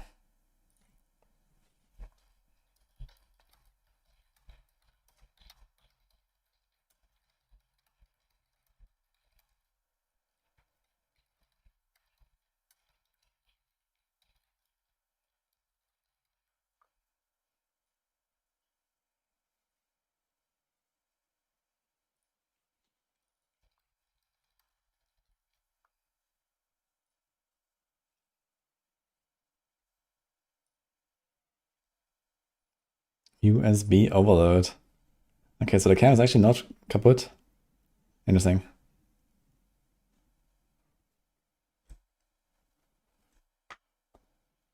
Okay, we have a giga attack speed, right? So I think I need to change this as well. God, this build is so fucking tanky. I think I have like way too much stuff. That's 1.3 million, 27k life. I think we are way too tanky. But on the other hand, as a barb, it doesn't hurt, I guess. But yeah, I think you can easily get away without Iron Skin for like farming, just do like leap and stuff. And you're probably fine. What's the cooldown on leap? 14. 10. It's pretty long. Iron Skin has a lot of value, to be fair. Especially for progression, it's probably not bad to have it. You just put this on the bar and you become invincible pretty much.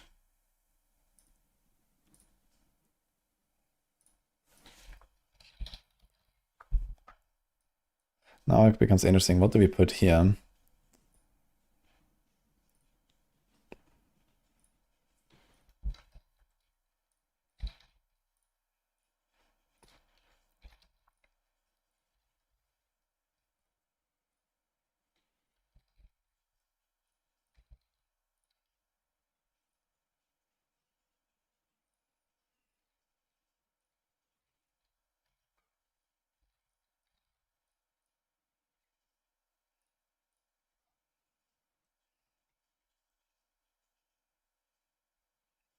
Just put like all this.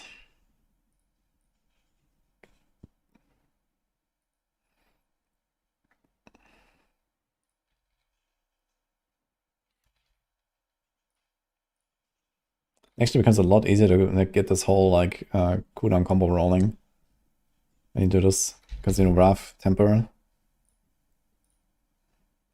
It's gonna be way shorter. Okay.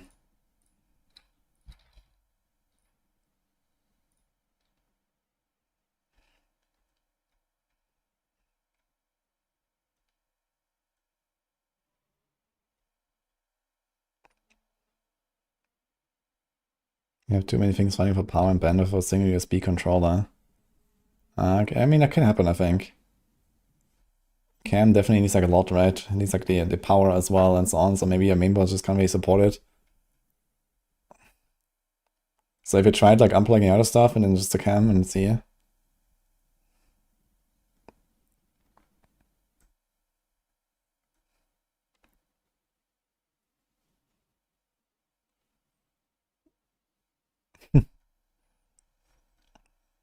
Okay.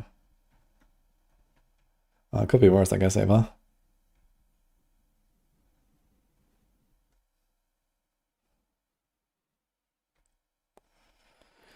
I guess you can put Vehement Brawler here.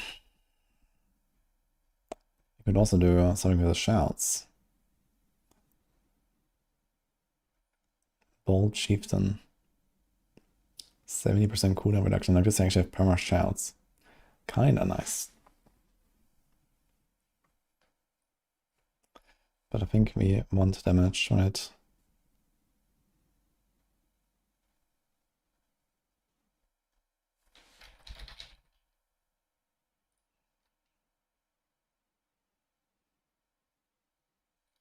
Actually, I can still put this on a 200.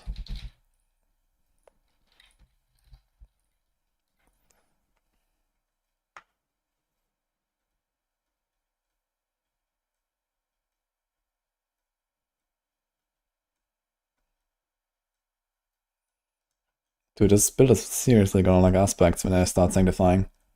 Holy.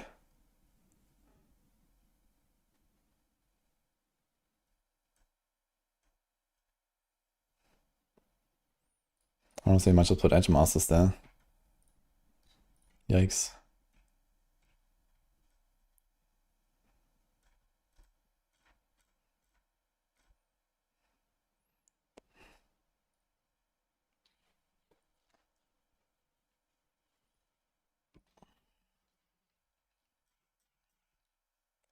What is the thing called? Bear Clan. Killing enemy while berserking has a 4% chance to grant 4% cooldown reduction to brawling skills. So like this I can actually like throw in leap. And they're gonna be tanky enough that they don't care about Iron Skin, I think. So I think that's gonna feel really good. Let me try that. When you sanctify.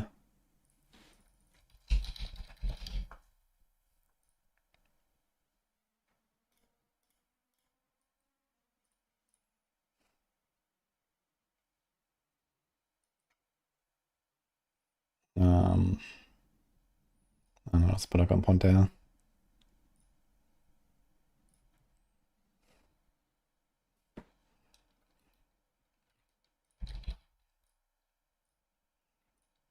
What about Giant Stride?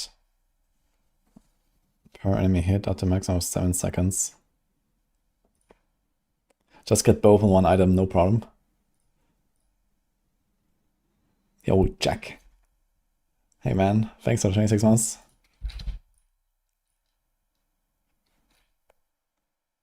How many channel points to get a happy birthday? 1,000? Maybe.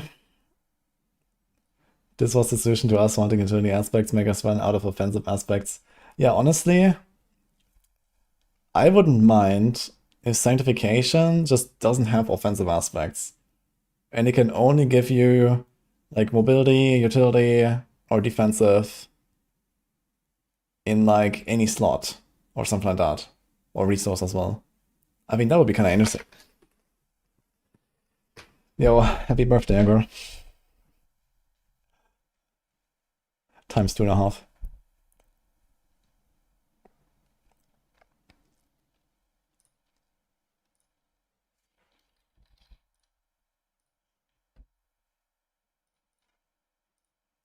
I mean, what do you think about that idea? Imagine it was just like no offensive aspects and no like, you know, multiplier stat.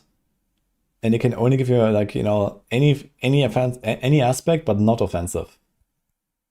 I think that would be very cool, actually. And maybe some small stuff like cooldown reduction or something, you know, some stats like that is fine, I guess. It's like only feels good, man, and no raw power. What build am I most looking forward to? I think Crackle. Crackle was really fun actually when I tried it on the BTR. Frozen Orb, I hope they buff it. I wish they removed offensive assets that function as a multiplier. Yeah, I mean, if the aspect is somewhat interesting, it's good, I think. But most aspects are kind of just like generic. Okay, they're just like basically perma-active, and you don't really think about them. But you know, if it's like, you know, something like retribution aspect, and then you know you press your ground storm to stun enemies, and then you deal like 30% more damage to them because of retribution aspect. I think that's cool. If we didn't have like stuff like random stuns that you just get all the time, right? They just assume you have it permanently active.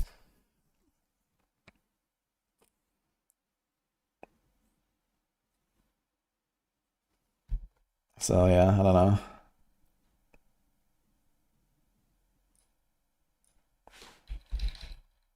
Do we actually put like a two-handed Edge Masters on our grandfather, or what is the plan here? What else do we have? Inner Calm.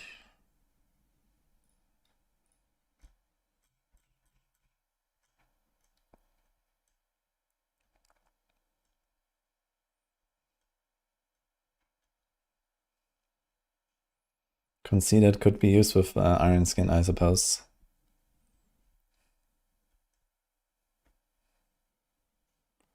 Are we stunning stuff? We can put Retribution, I guess. A Metal Fate.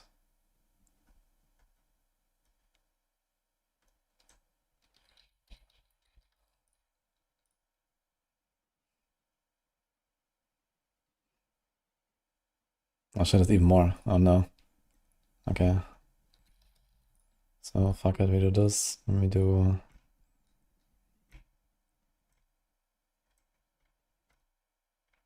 Yeah, now it's getting rough.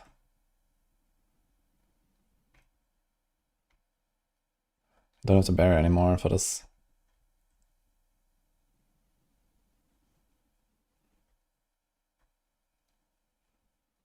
Well, enemies are unstoppable, deal 45% extra damage. Dude, I'm putting Exploiter's Aspect on this build, I think. That's actually the way. Oh, Megalol. Okay. I feel like I ran a Might here. It's kind of nice. Is there like some mobility aspect that we care about? Kick and ground some resets leaps cooldown. Don't think so. Do you want a Ghostwalker? I think Ghostwalker is pretty nice.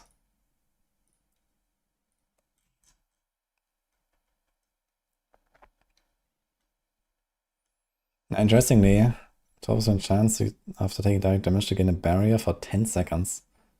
We could actually do this. And 20% maximum life barrier is actually a lot.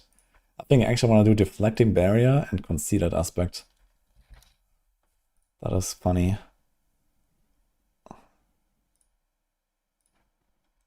And then...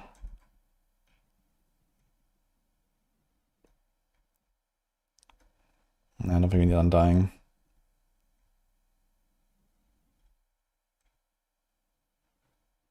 Yeah, the rest is just damage, I guess.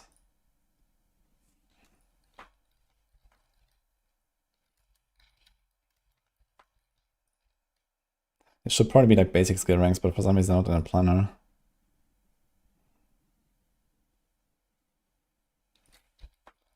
We do the fist damage here and the deflecting barrier there. This is probably easier to do.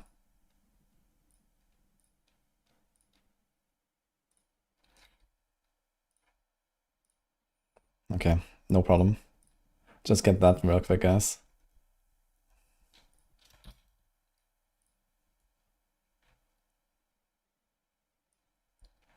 Okay. Cooked.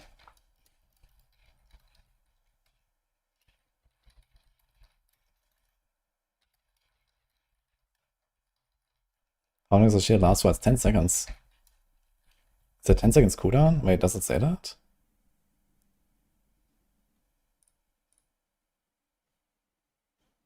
It doesn't say anything about 10 seconds cooldown, are you sure? Can you not reproc while it has already procced or what? I mean, either way, I think you're gonna have okay uptime on this since you don't crowd control monsters that much. I mean, that's like the freeze on the wolves. Yeah, so it's 10 seconds uptime. I've actually never used that aspect, but this is like one of those cases where it's like, this could be nice. Okay, build is cooked, guys. So are we. We'll see if we're gonna do something else with the Barb, but I want to say not too excited about anything on Barb. Unless there's like some big buff to, I don't know what they would need to buff on the Barb for me to want to play anything else. Because even if they do like double swing, and I loved double swing back in the day, I feel like double swing is just not it these days. It could be fun for pushing. I think double swing pushing would be interesting. 3k HP death trap. Are you actually doing death trap? Is that a thing with Sedek or what?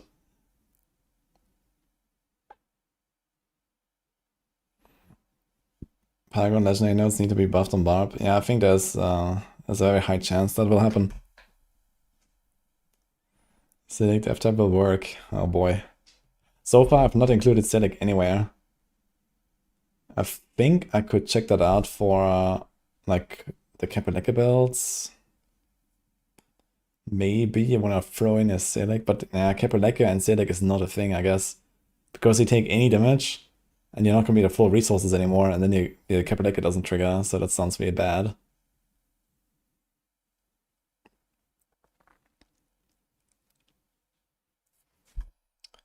And if you're looking at this here, okay, having double the resources is kind of nice. But double the resources can be no more than double the damage, right? Can it be? Actually, it can be, right? Because you have two separate scaling. Let's do an example. So we have 300 resources. And we get added ability. And then we have 300 with Ramanadni. So the multiplier is 7. And let's say we have 600. And then we have 600 with Ramanadni.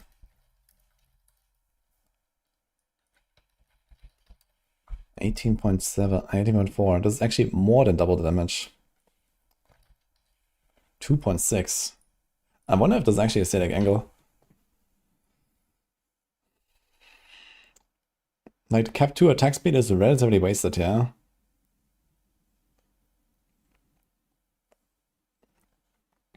And so is the frenzy attack speed itself.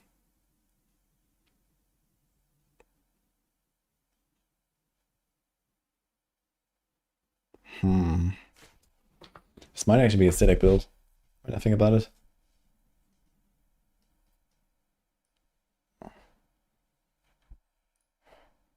Let's make a variant and see what happens.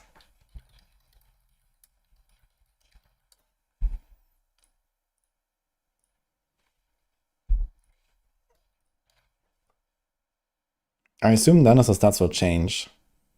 So we do this. You have 75% reduced life. Yeah, I'm not sure that's gonna keep. I mean, either way, even with 75% reduced life, we have relatively decent toughness. It's kind of funny. Wait, is that really based on maximum? No, it's based on current resource. And so is Ramanadni. So I think this could be more damage if you manage to keep it up. But I think that's gonna be the big problem. Because you take damage and it's gonna drain your resources, so... yeah, maybe.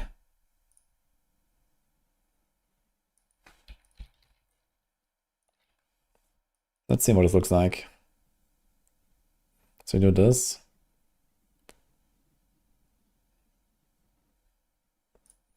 Can we somehow include a lot more resource generation? We don't have a Rallying Cry, and I think you would maybe drop Challenging Shout to go Rallying Cry. It's 60% resource gen. Wait, this is 40% damage reduction. So technically Rallying Cry should be stronger. And you get installable.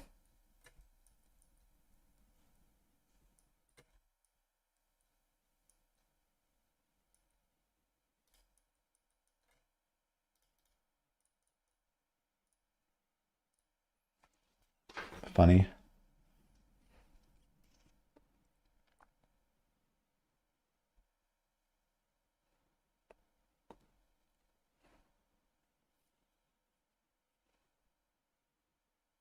Yeah, maybe. It's a lot of resource generation. And then I think you also want to do something like Endless Fury. Can we get that in there? Let's take this.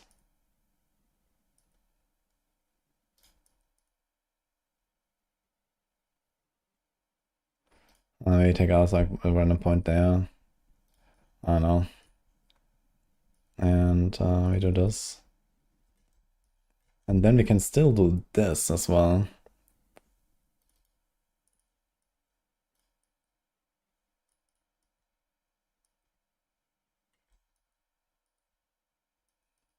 Oh, wait a minute.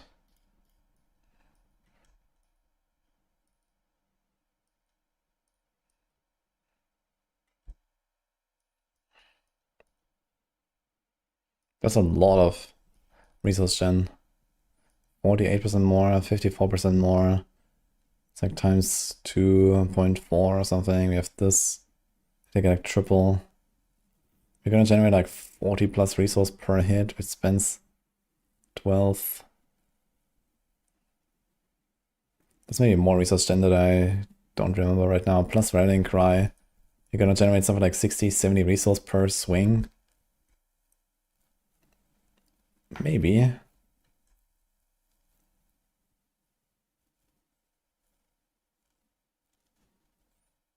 The moment RMO and Furious Hoarder are capped at 500. Yeah, they're not capping anything. They're removing all caps. So they're just gonna go back to what it was. Everything's gonna be uncapped.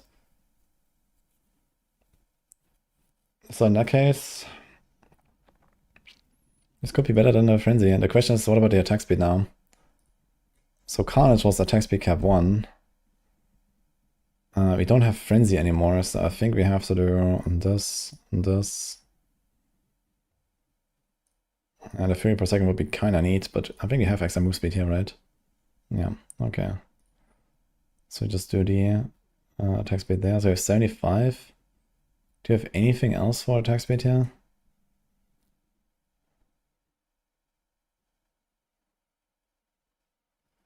No.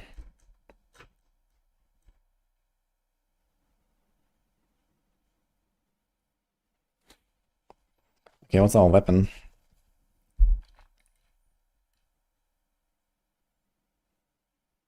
.9.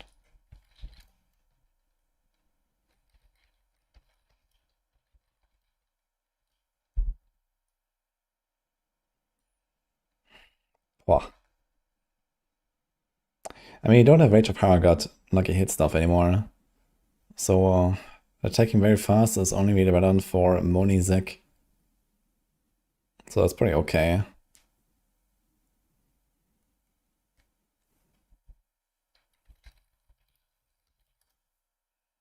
I can even give up like 6%.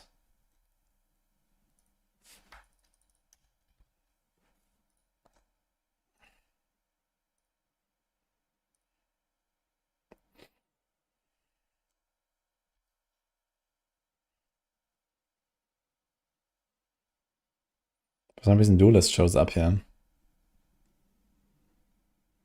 Very sus.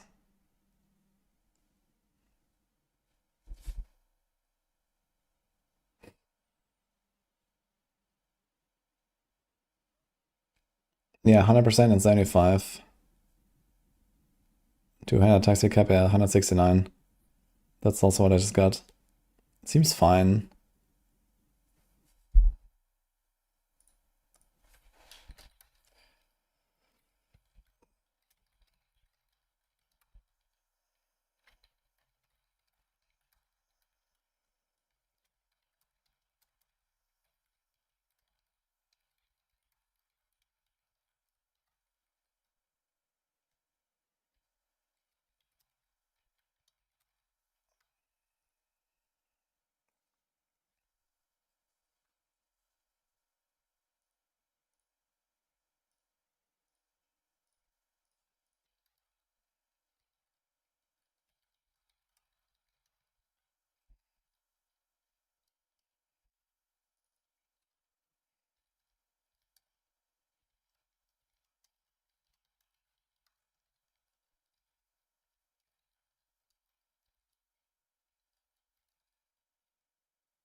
Correct.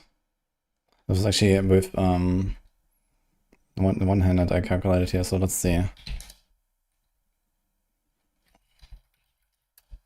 2.7. So we want to reach the 2606.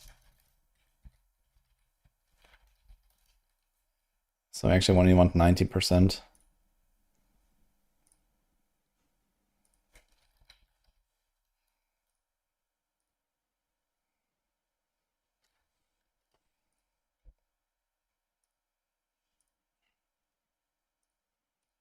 We'll see. Okay. Hi, Moxie. Season start is 9th of December, yeah. How you doing, man?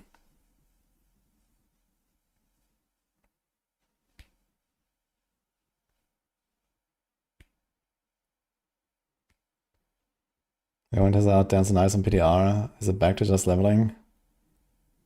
I mean, they made it better, not worse, with the new pants. But not really enough to make it like a really good build. I do expect some pretty major update to those pants. Because you just kind of extend the time until you go Poison Trap with the pants. But you don't really get there where you can just play without them. I did make a Dance and Ice build without the Poison Trap specifically. So it's already here in the channel. Here's our Dance and Knives, which is fully focused on pure Dance and Knives damage. It's alright, and with the pit nerfs, it's gonna be quite playable. But yeah, I think Poison Trap will win for sure. Okay guys, I think I'm gonna do a bit of Hellclock again. How about that? So, we've been cooking a little bit. That was good. Pure Dog peaked at 80. Okay. So let's say they throw in like a pretty nice buff. Maybe a few tiers, and then like, you know, plus 8-9 tiers from like the pit buffs. That's gonna go pretty close to like 100 maybe. Copium. PT, that's nice. PT at 87. It's actually not that far apart. I thought the gap would be larger.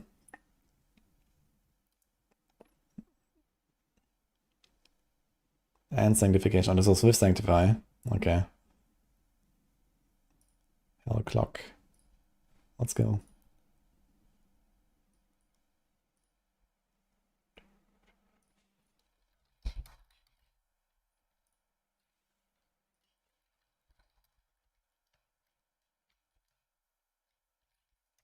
Okay, we're gonna blast like an hour or two. Hellclock, I think it was like relatively fine my run. So we wanna try to finish someone. We had like a pretty cool build going here. Been playing the last like few days to some Hellclock again. Fun game, guys. If you don't know it yet.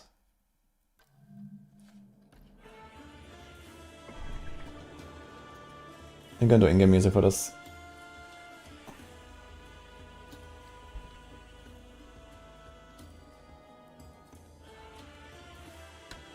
Removed so many core damage multis.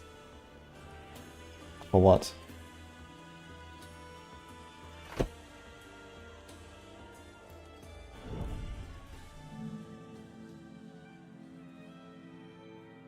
PT doc.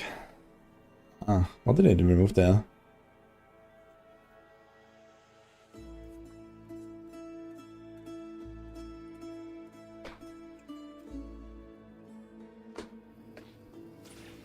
Yeah, we're playing a Veil of Quills build. Very fun setup. I'm not sure how far I was. I think I was somewhere in Act 2 now. Or am I still in Act 1? I'm still in Act 1, I think. First of all, we're gonna grab this.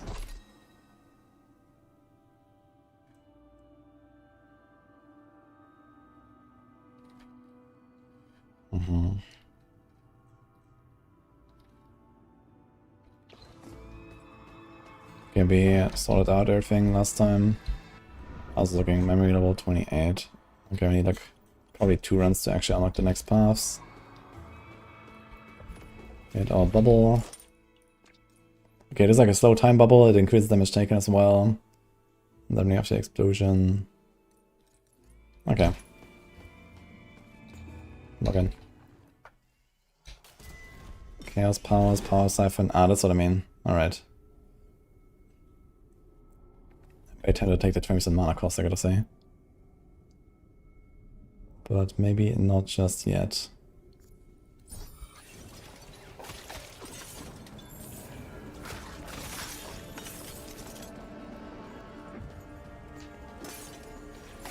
Okay, we are like a few runs in right now. 3 runs in. Yo.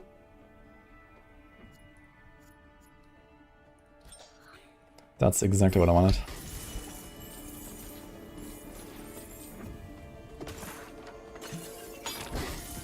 I might just finish the entire act, actually, at this point. Maybe it's gonna finish everything. Go Act 2.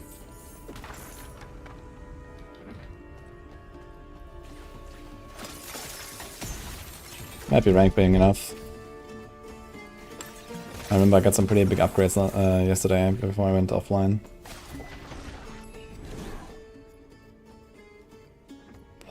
30% damage.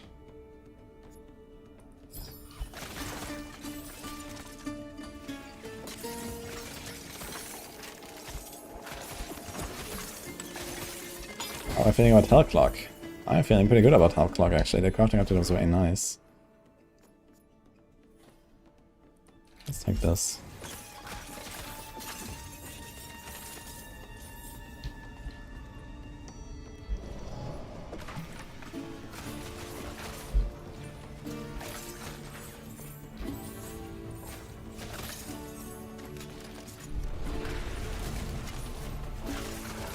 Man, Quill is such a fun build actually. I like this.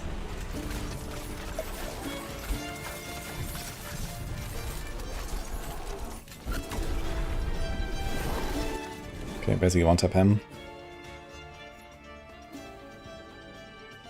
Este artefato irá me ajudar a acabar com os inimigos do Monte Santo.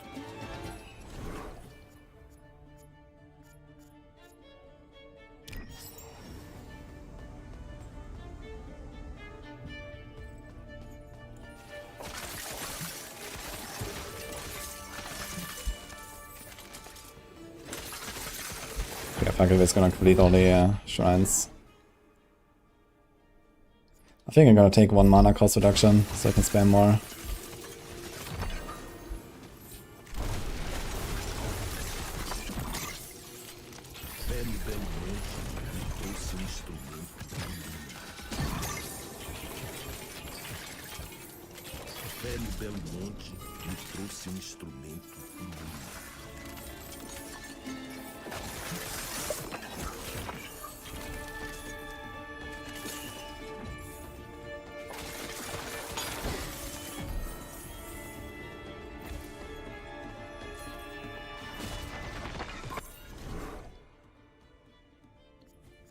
Double mana cost.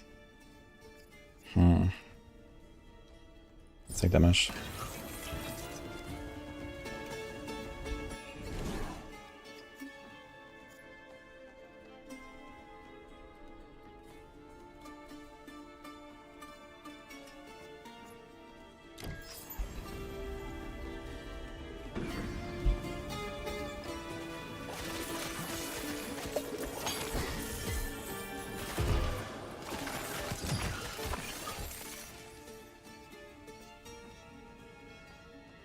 Artefato de ascendência divina.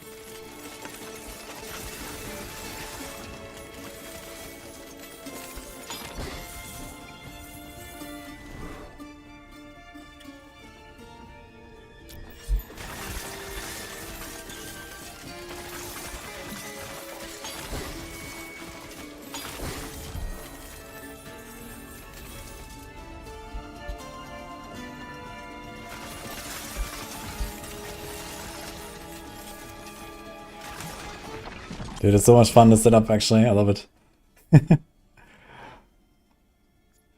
40% area of effect. I think I'll take that actually. We're probably gonna get all upgrades for both skills anyway, because there are only 2 skills. If I go all the way to the end of the act, we're definitely gonna max out both. The extra area of effect is gonna be kinda nice.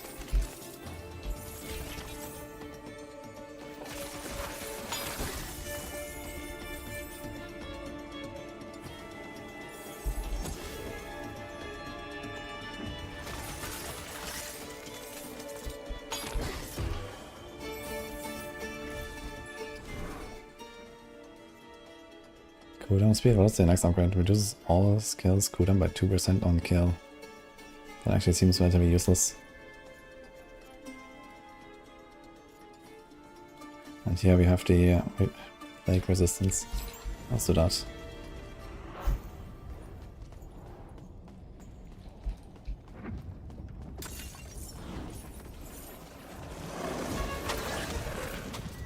Nice boss.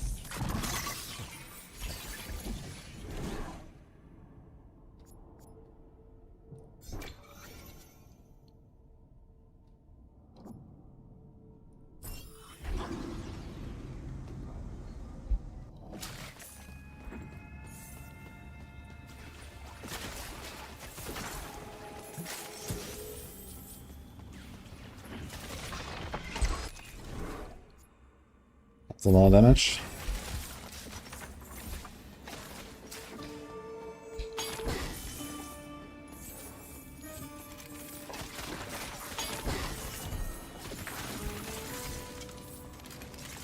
I have 17k gold right now. Okay, they're kind of blasting. I think we're gonna finish the entire act easy peasy.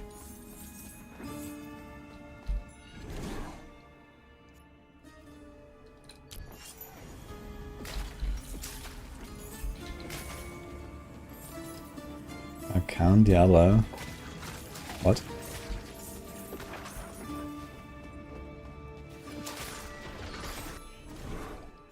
It's more. It's like a roguelike.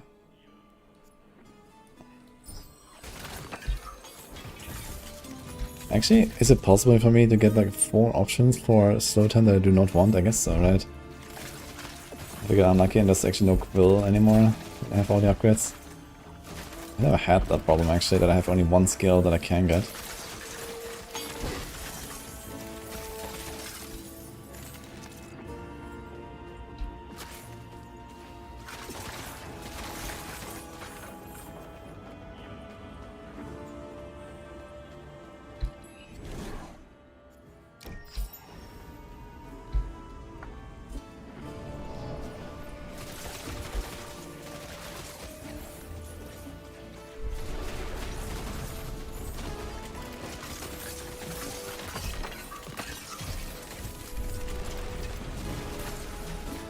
I'm resetting my cooldown on my slow time, but I'm not sure how. It says 11 seconds.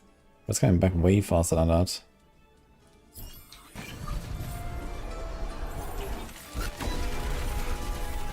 Okay, we're destroying here. Objeto de grande poder. Sinto que a sorte está do nosso lado.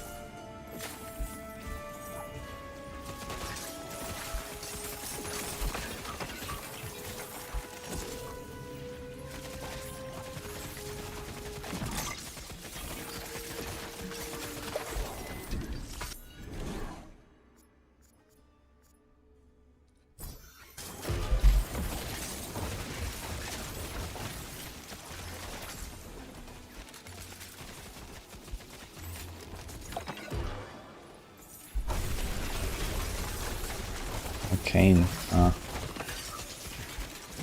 I don't think it's anything to do with Arcane. If you mean like the series or something.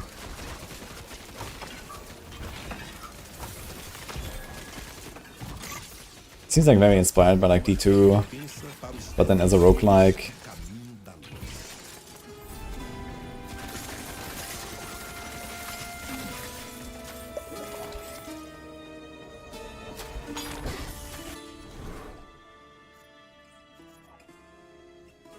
I think you can actually build into the crit stuff and get the double projectiles. They're blasting.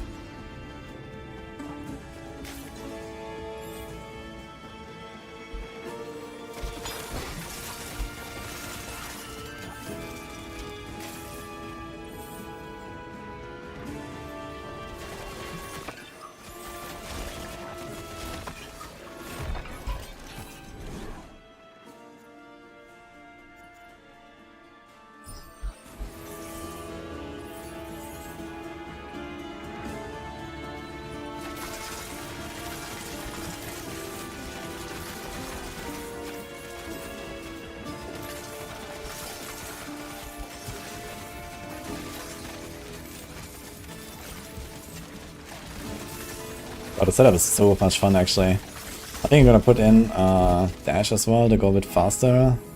So in Act 2. Don't need any other skills really. Save the Exile life.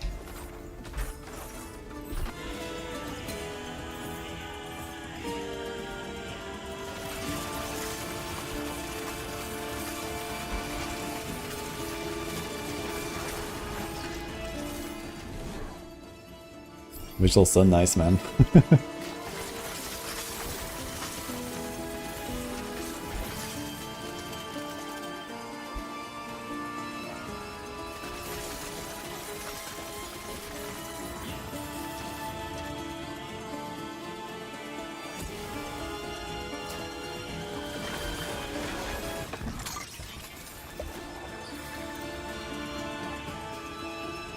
Paid. Ah.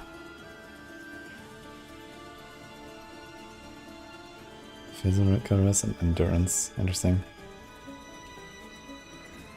Hit the move speed. Boss time.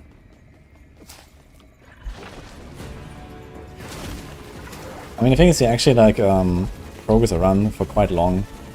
Like doing like a full playthrough is something like 3 to 5 hours, I would say.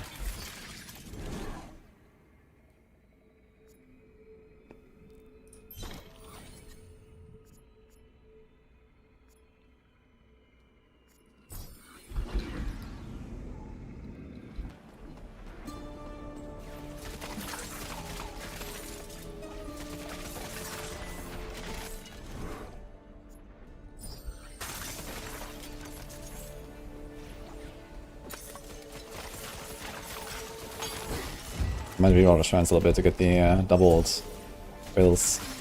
But I need 3 more upgrades. There's not that many levels left actually.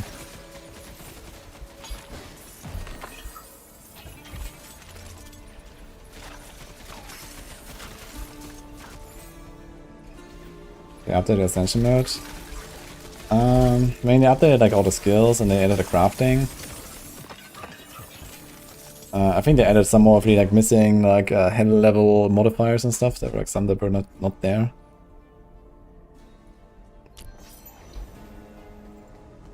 Ascension is still generally the same, but they like balanced it out a lot better. Plus, they made it more rewarding to farm the later acts compared to the earlier acts.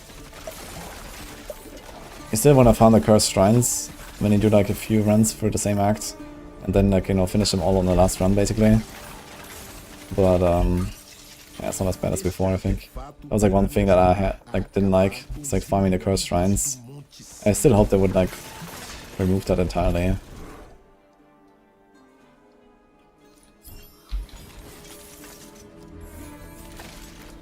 You can still play in Hell 100, yeah, but I did like a fresh save, so I started at Hell 10. And now we're doing Hell 25, and then I think it's Hell 50, Hell 75, Hell 100, right? You have to do like 25 steps. Let's do one redraw here. Is that the one that we want? No. Say the cooldown then, I guess.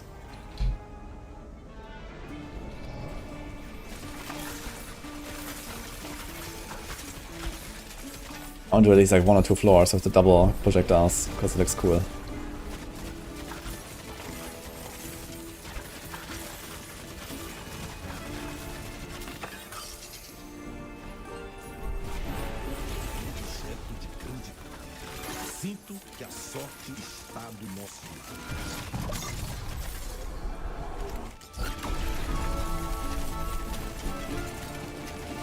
This guy's kind of beefy.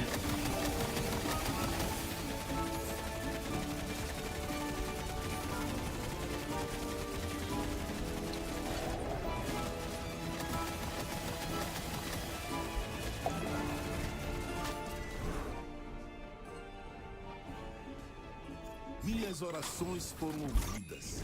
Agradeço por esta dádiva. Artefato de ascendência divina.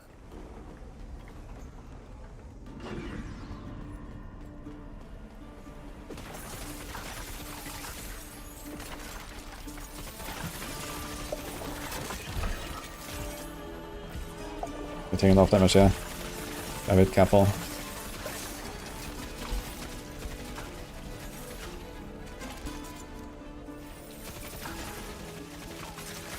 I think there should be actually 2 more cursed shrines here. I think this level and the next one.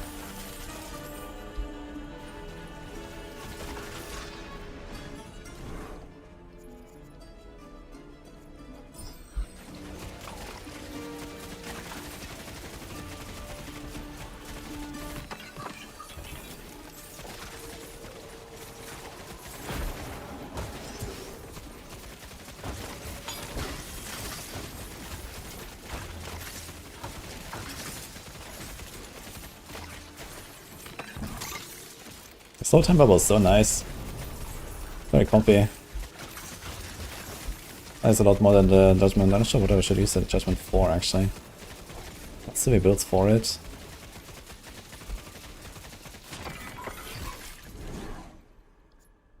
Only 2 options.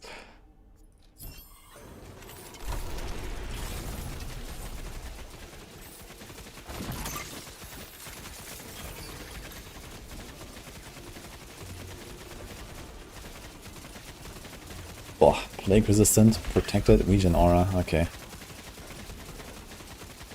Get him.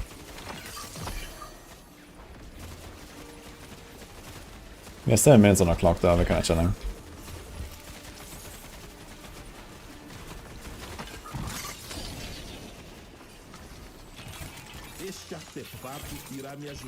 And this loot dropping in this like AoE circle is kinda rough, I gotta say. So redraw. Ugh. It's like I can't get a double projectiles.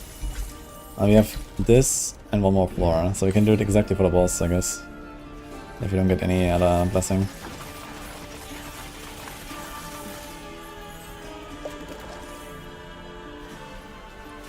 We just started playing Hellclock like 10 minutes ago. It's the first run.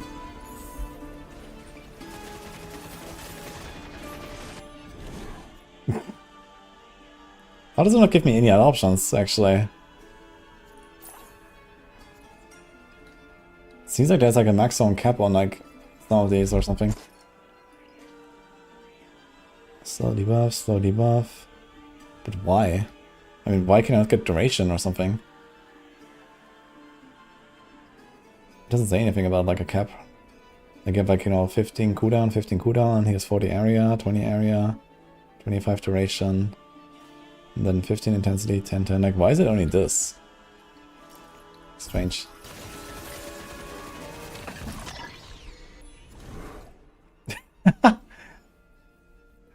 $13 gold. That's funny. Yeah, this is the first time I see that actually. So I have no more skills to level, so it just gives me gold. And absolutely nothing of it.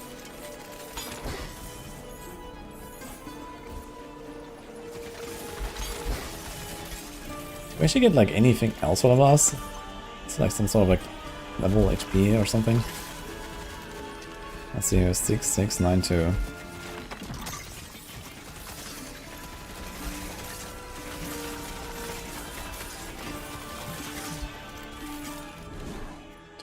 Only.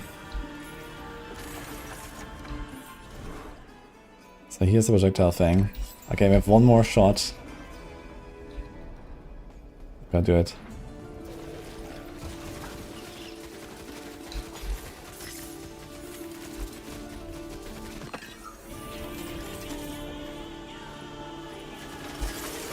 Yeah, I think with this damage we have, we can definitely go to first boss in Act 2 already.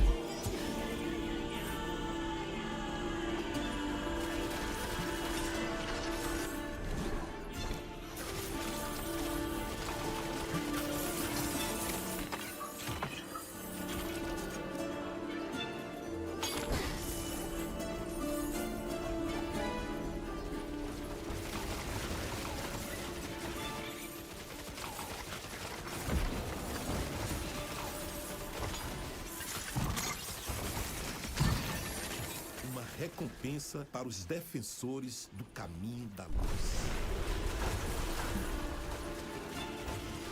I still like to know why my slow time cools down so fast.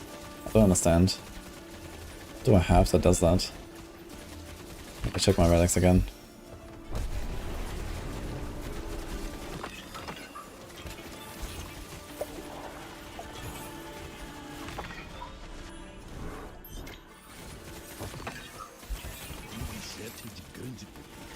Sinto que a sorte está do nosso lado.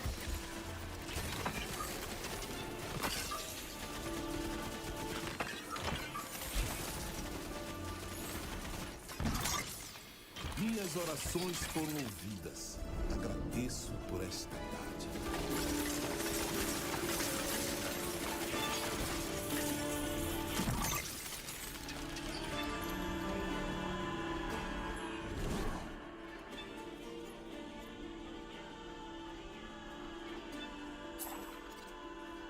Okay, here we go. 100% projectile amount. And that's all I'm talking about, yeah.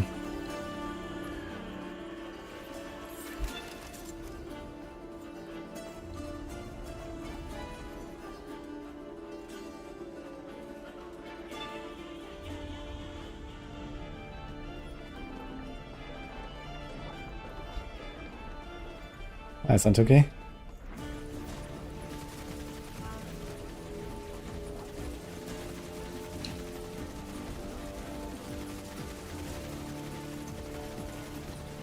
He's a giga stuntman.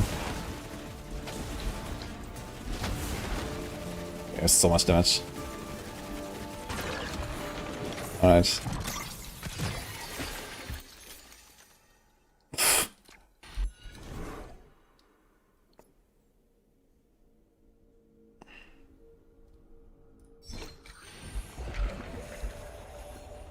Alright, that was nice. Smooth run.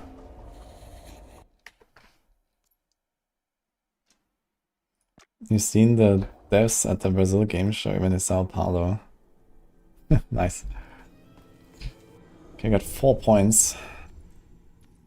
I think I want to take all this mana stuff though, right? Mana regen. Now I kinda need to get what we can here. 2% mana shield for each active power up. Gaining a power up requires plus 60 mana. Okay, that's fine. I'm not sure if I really care that much actually about this. But maybe I should like try to invest into this so that we get Ascension and Hell 1 or higher, 10 higher, 25 or higher.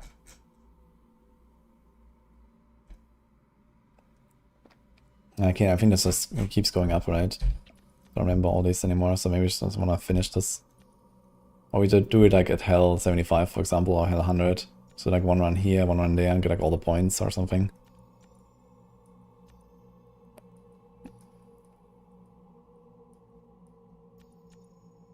Here's random rest that we can do. We're doing Hell 25 right now, right?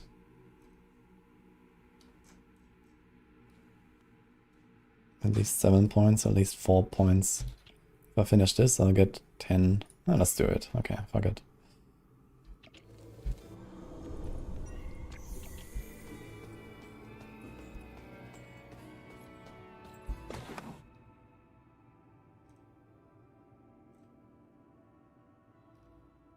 Dude, tier 3 bundle of syringes, it's just like that. Okay. I didn't actually nerf that thing.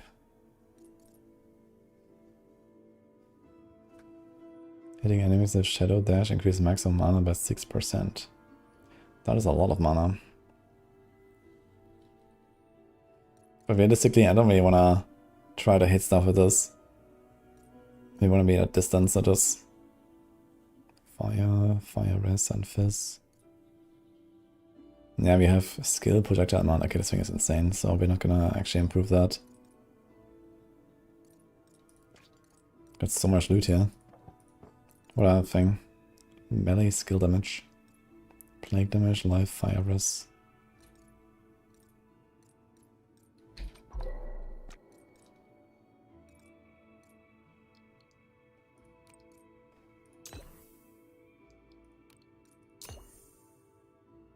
That seems nice.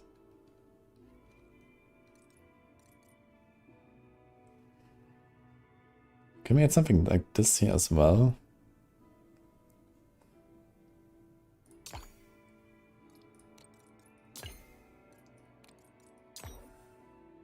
Oh. That seems kind of crazy actually, just get like 1.5 life leech like that.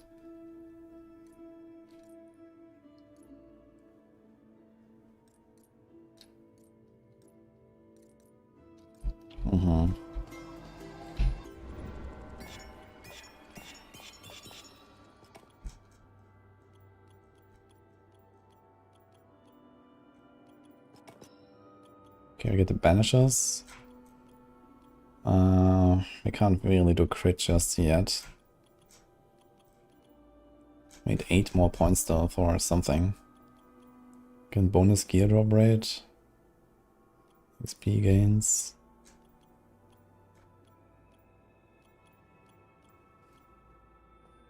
Reduces upgrade cost.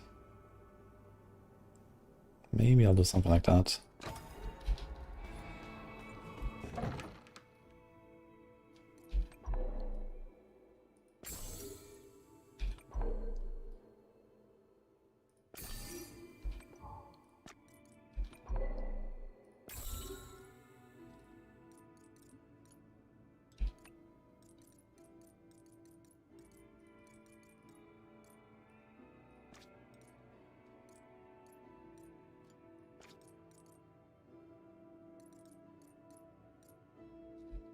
Emerson Soulstone gain.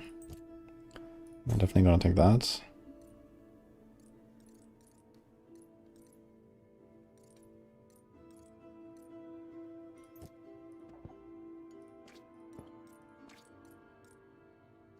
This thing also out of life leech.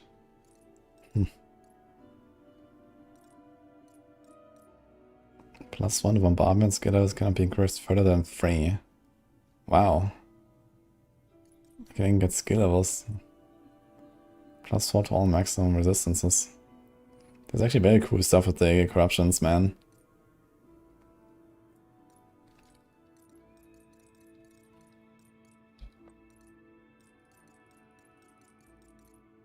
I think I need to give it less loot though. I think this is too much loot for just like one run. There's like so much stuff you have to like sort through. Okay. Get this for now. Nothing here. No. Do we take the dash now? Maybe not when I start Act 2, because we kind of need like raw damage. We can take some hits now, I think, because we have the life leech, so we're gonna be kind of chilling. So let's just keep this. And then we go dash in the second run, maybe. Instead of 4,000 though to upgrade something. Also need to buy gear after this, potentially, right? If we do first boss. Well, gear is pretty cheap.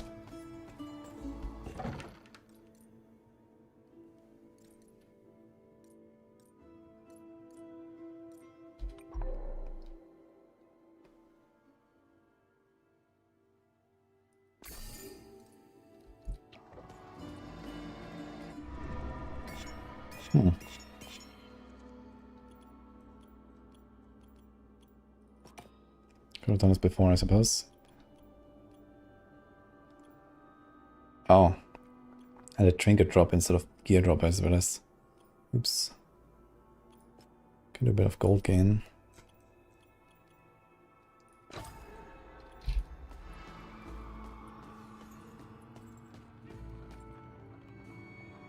Wait, wrong. Here's Actor.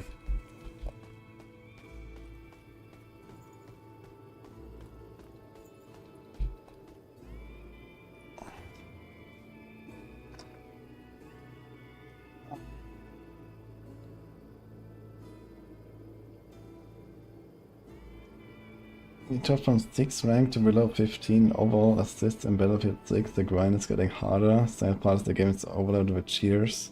Battlefield 6.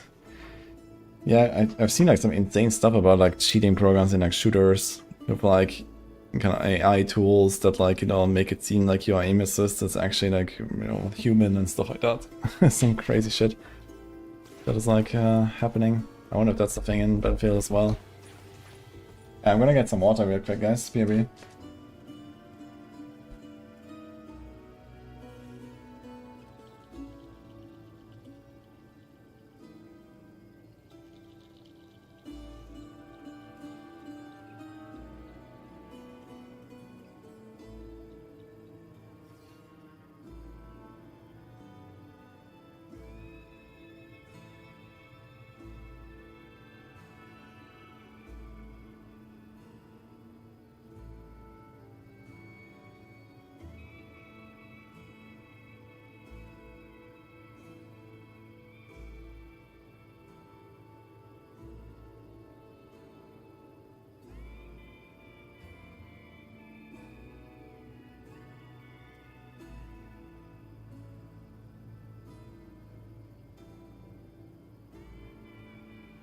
Alright, we're back.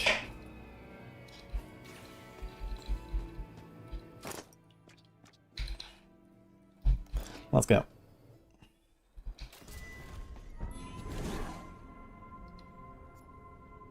I think I did have a single skill speed update.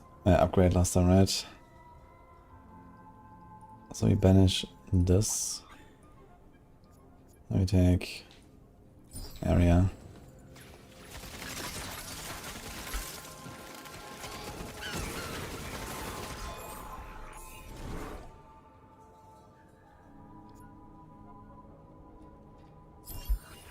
I'm gonna skip the damage. We're gonna try to get a +2 kills there.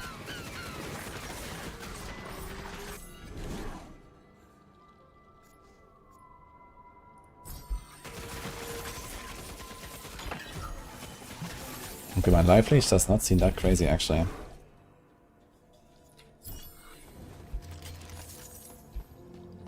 Let's see that again. It takes some damage. Did I equip that thing? Yeah, we have life leech here. Does it show how it works? Percentage of your max life healed per second if you've dealt any damage to a monster in the last second. Ah, there we go. Okay. So it's basically life regeneration. That's why. I think that's good though. That's like a pretty reasonable way to do life leech, I think.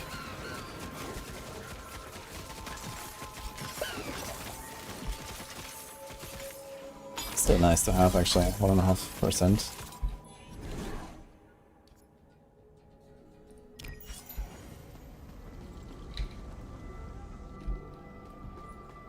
Is this game good? Yeah, it's very good.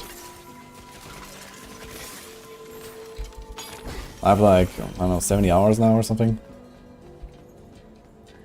Been blasting.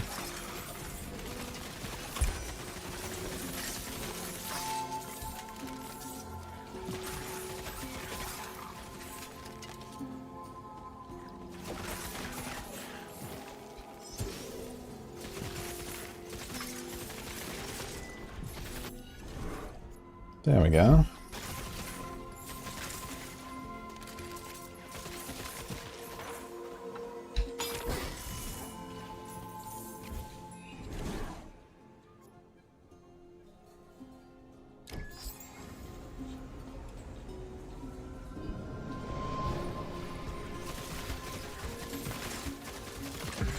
Let's see how far we get here. Or at least to the first boss.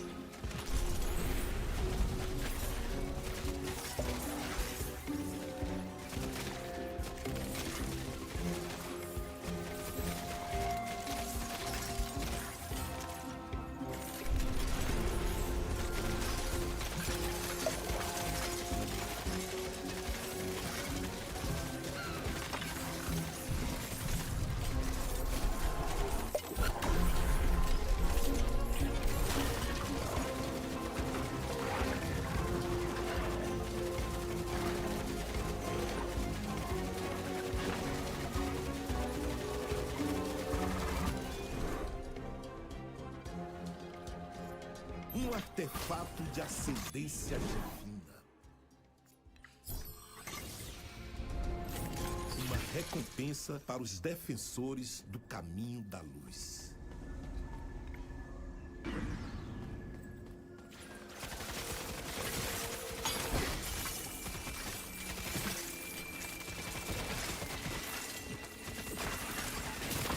Oh my god, what the fuck? Almost was ripped there. I think I go all in on the damage now. Having these area of effect stuff would be kind of useful, but you're not gonna go very far in this Act 2 run. Not gonna get that many levels.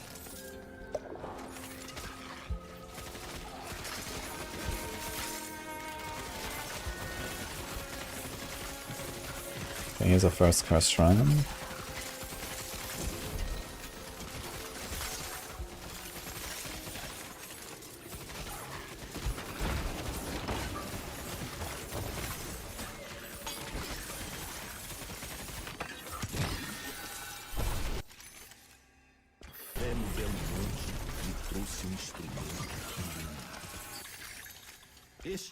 Lots of gear.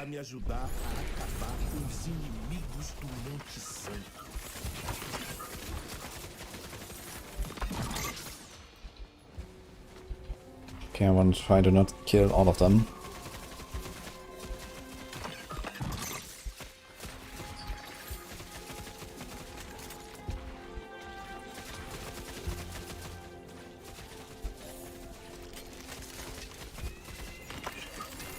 Okay, we keep the last guy alive. Get the loot.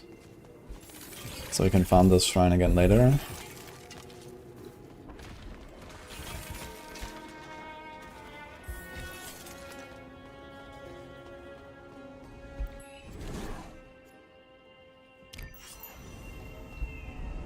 Yeah, 3k more gold, we can get a double projectiles. I'm actually very excited to try a melee build the next one, maybe. Seems like they made melee a lot better and more reasonable as well. So there's like a spin to win you can do, which is kind of cool.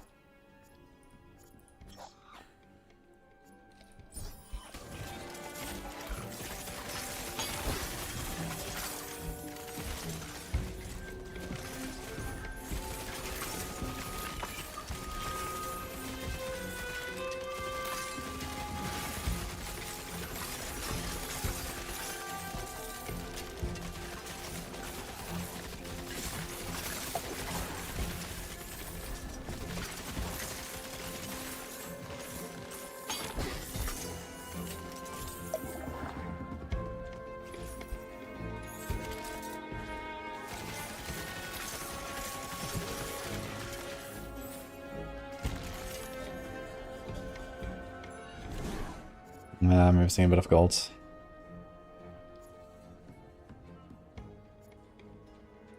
Let's go in on the damage.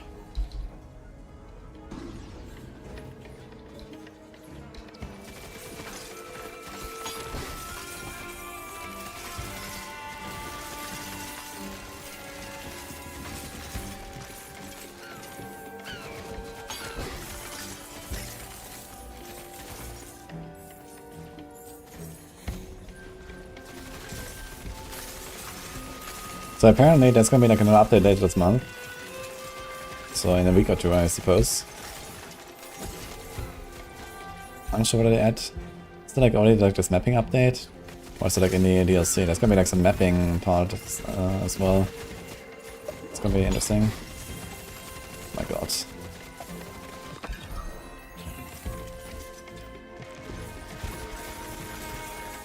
I like the color in this game, the style. Yeah, the style is very cool.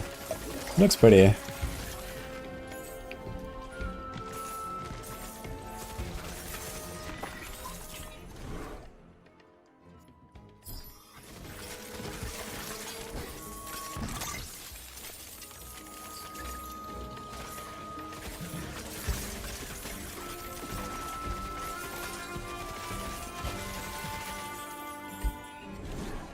There we go.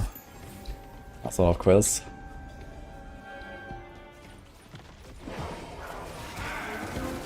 Oh, I'm actually blasting this guy.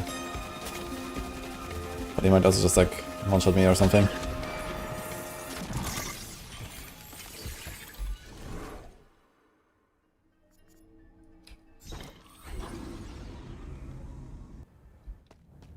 Okay, let's see how far we can get here. There's another cursed shrine, that's nice.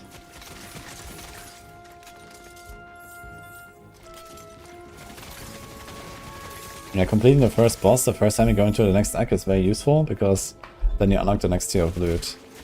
You get tier 1 and tier 2 loot in act 1, but tier 2 only happens after floor 7. Likewise in act 2, you get tier 3 and tier 4, but tier 4 only after floor 7, and so on. So now I can also get it from the vendor, for example, when I reroll.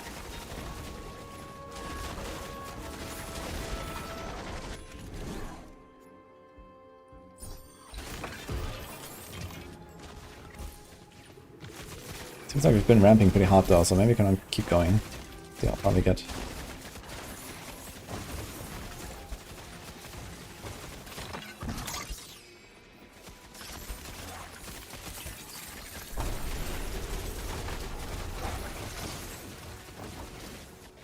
Then it's the next mini boss.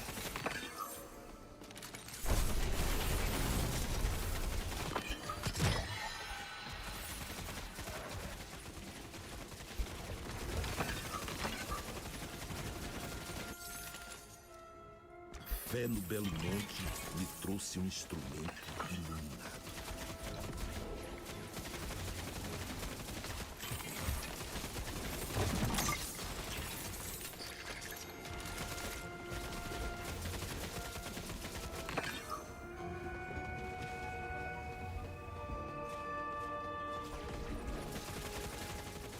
I'm trying to like leave one guy alive again.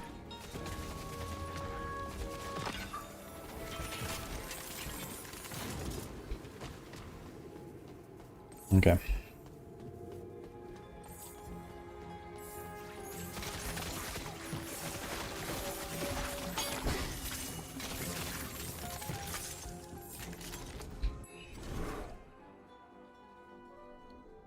Take some mana.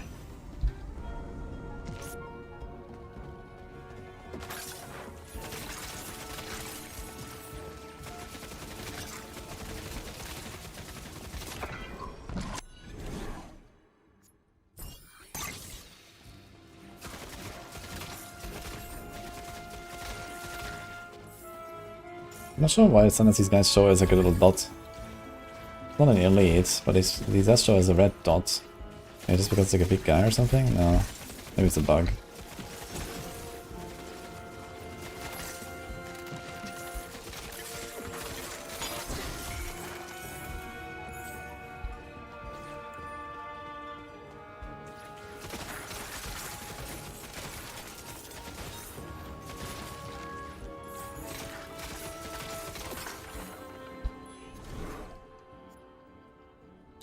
Take the life.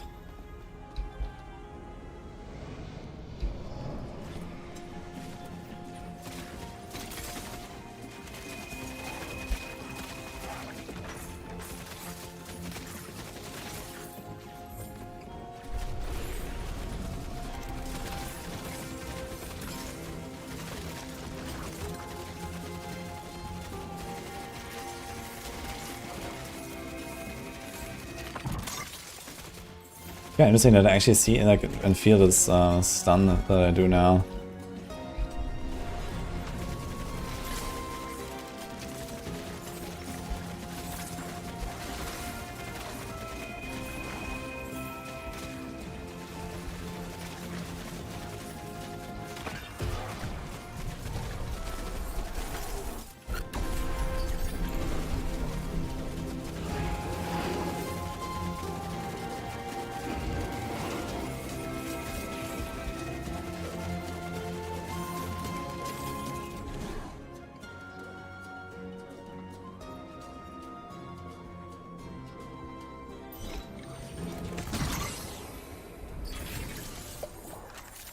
Oh, power. How's it going?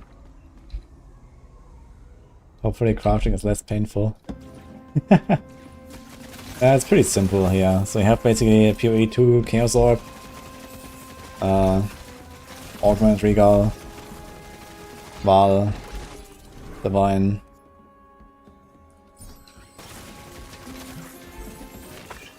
And then you have something a bit like Eldritch Orbs.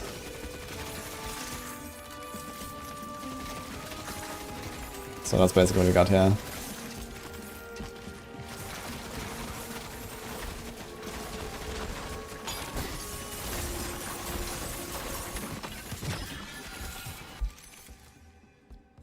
Um objeto de grande poder. Sinto que a sorte está do nosso lado.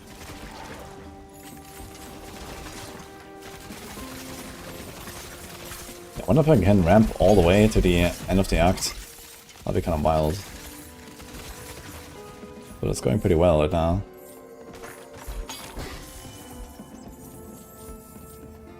How's my crit and stuff? 19, 170. I think it would be time to get Prayer of Vengeance in here.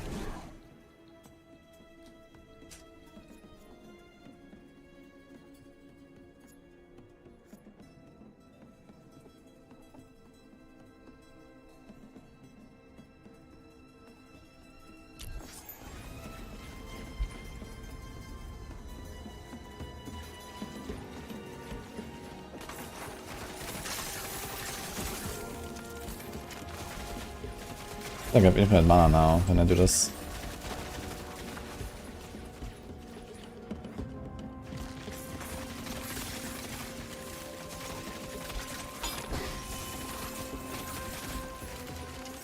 But we don't have enough pass speed now to actually make use of it. Skill and speed.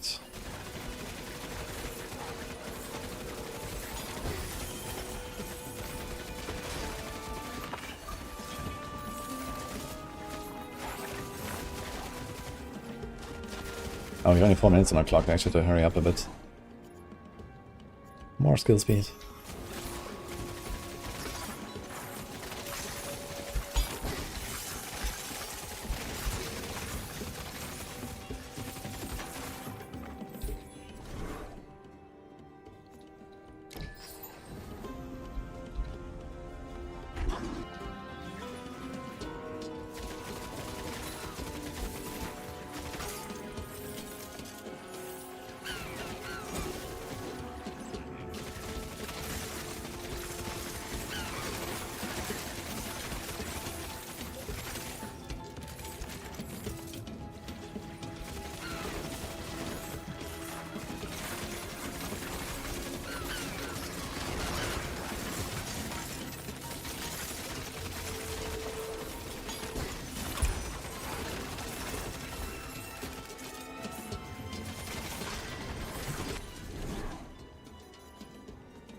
Yeah, I think I might have the damage to kind of keep going, but since I'm finding all these like shrines and stuff so slow, I don't think I can actually go all the way to the end of the act. Yeah, 15k gold though, maybe we're gonna get a relic. I don't have like any relics. I have boss after this as well.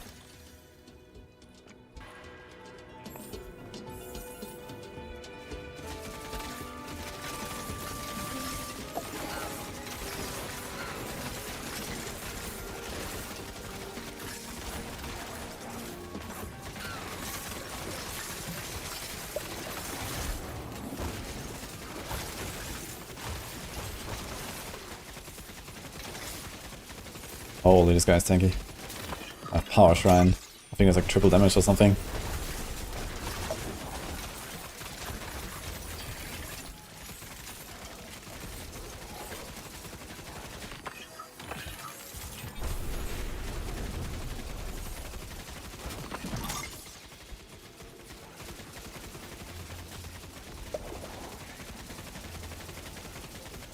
League resistance, evasive.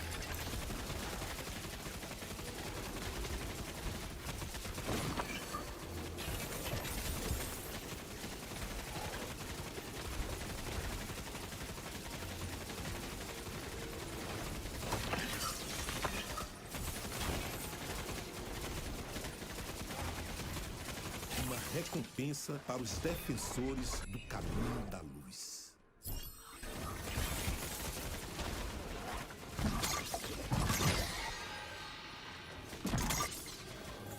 We have to be careful with this worm here, we don't want to kill him. He follows me, I think, for the entire map now. Well, maybe not. Let's see. There he is, okay.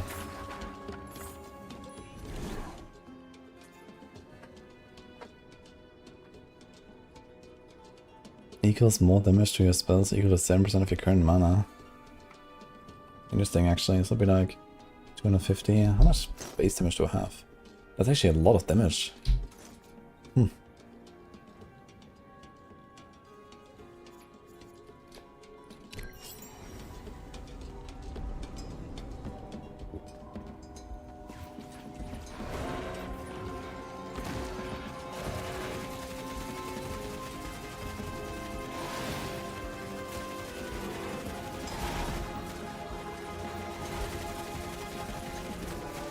God.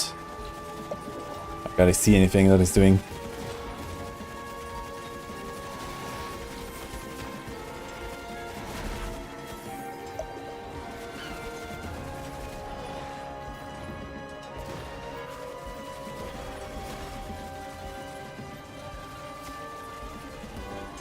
Somehow he hit me there, but I don't know how.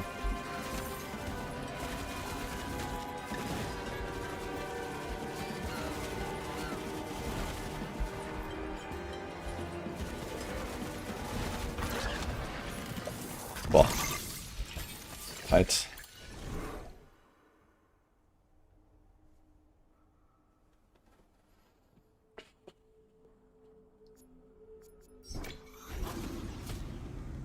Bird, yes.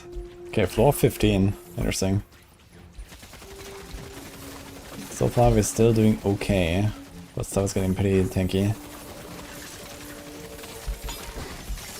It's like any other big ramping effects I can get. Not really, I think I have all the big stuff right now. This mana thing that I just had earlier, maybe. And then the plague, so we can probably still like double our damage or so. So maybe.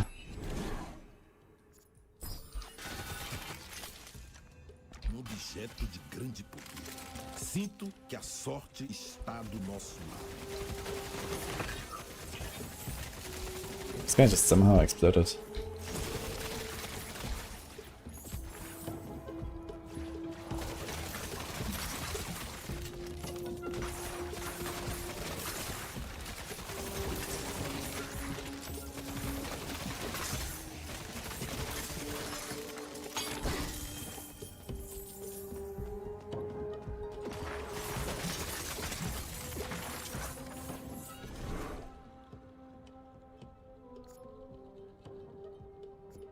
I still have 2 banishes actually.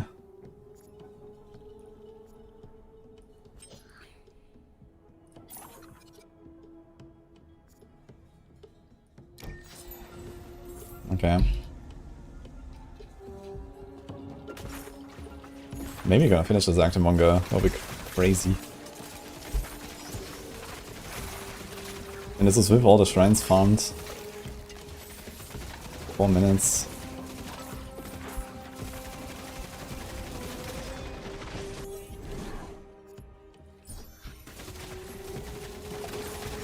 It's also a good chance I will just die. Because I can barely see what they do sometimes. All these quills. It's a bit monka.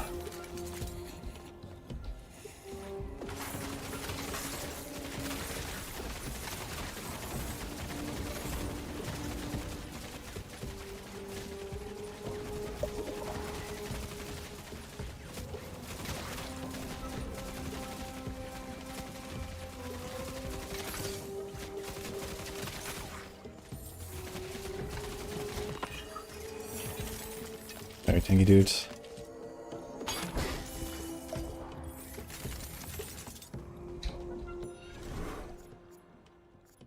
Which one is better? I think we take that. Does it show how much damage it does? No, right? It's just like the percent of the real value.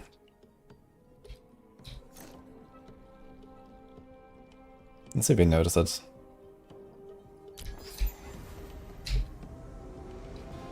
Then 3k gold, we get the other upgrade, and then maybe we have enough to finish this act.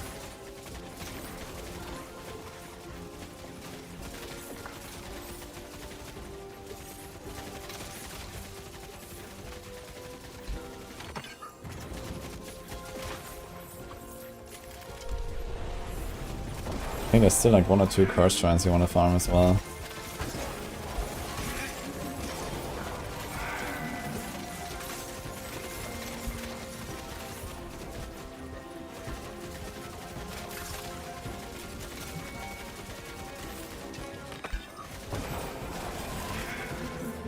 It's more of a roguelike. Yeah, it has like both a roguelike and RPG elements, and there's actually different game modes. And they're actually going to introduce like some sort of like mapping system and stuff as well, where you can like kind of keep working on one character and then max. But yeah, generally it's more roguelike, with like the main game mode, I guess. Dude, I don't see shit.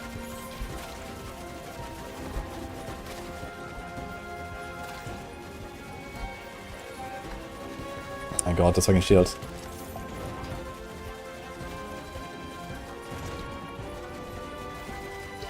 It's a beefy boy.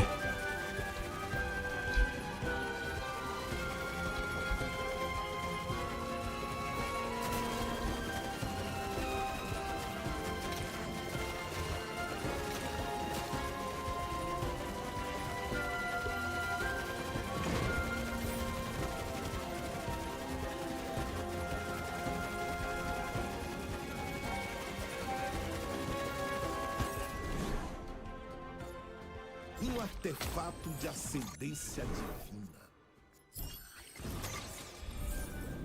Minhas orações foram ouvidas. Nice. Agradeço por esta. Okay, Fate Winnie. Let's say a minute for the final boss.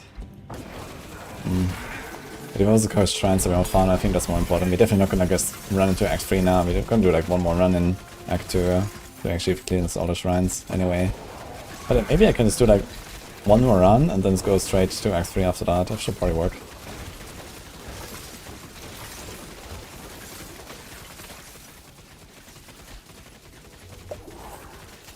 So I just found the shrine here.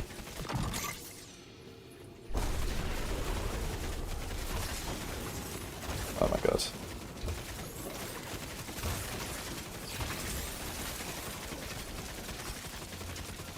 Plague resistant, protected. Okay then.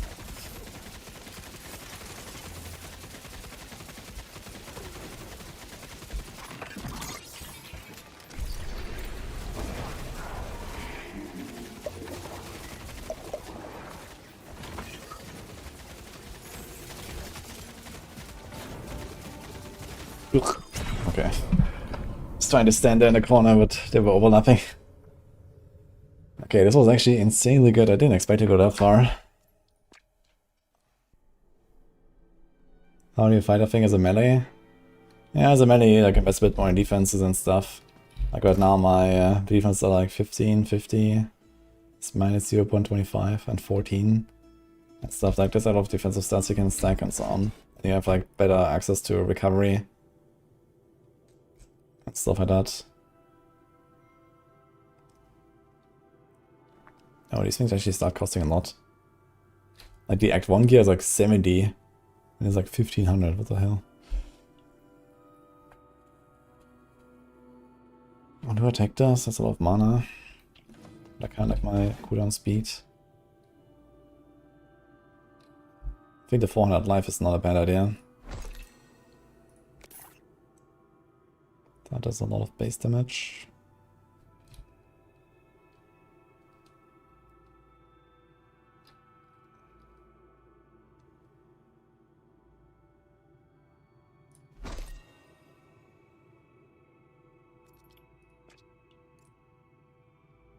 Like damage, fire rest, mana. It's kind of good.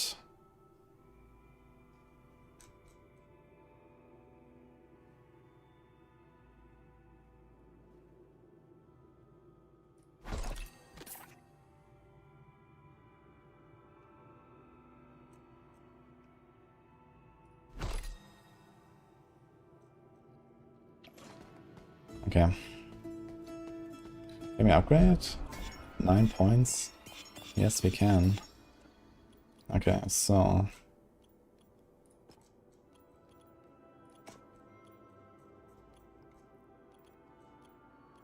anything else you want to do here? Base damage.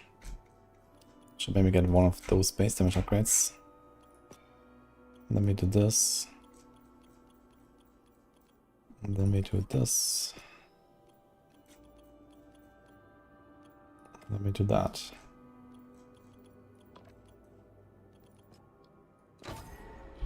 Okay. Space.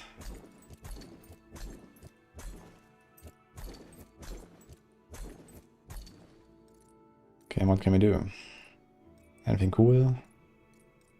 Wither, build up. I think that's like Giga Corrupted or something. Nice, skill cost, plague resistance, XP gain. Might just throw this in there. What do we have here? Kills with spells, grant mana regen. Yeah, the problem is I mostly need the mana when I fight bosses. So that's not that helpful. This one is not bad.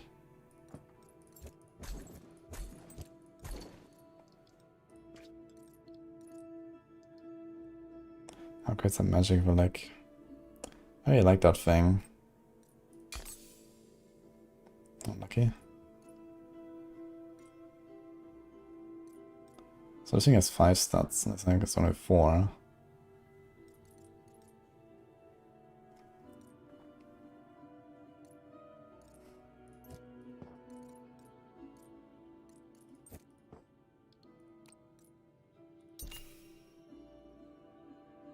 Mm-hmm.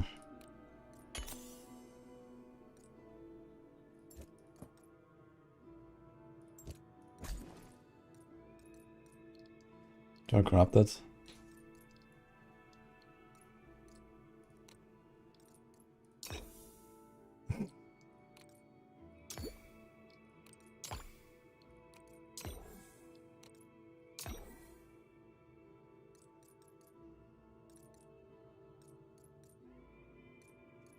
Okay, what else can we do? Virus, Plague Res, Soulstone Gain.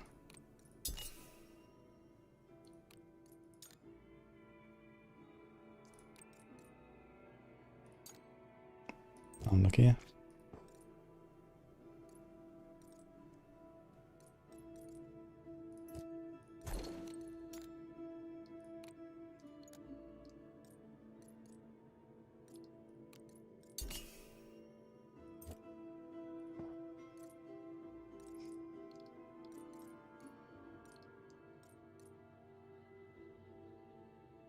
Do I YOLO grab this thing?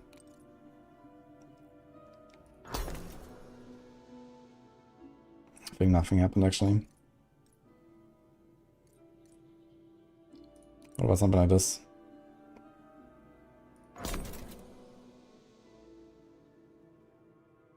I think it rerolled the values.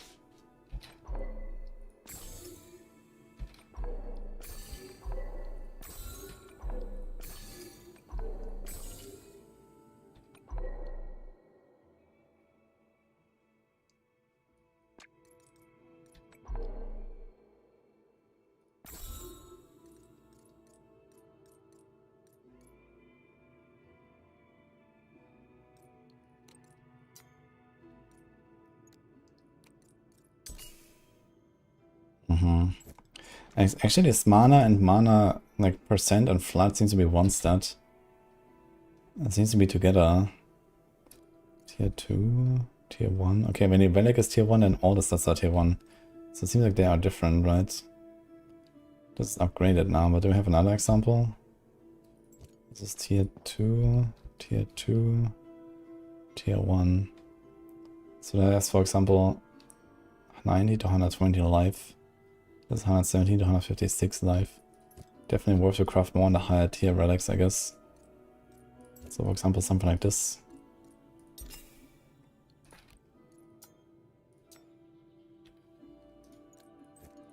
Let's keep that here.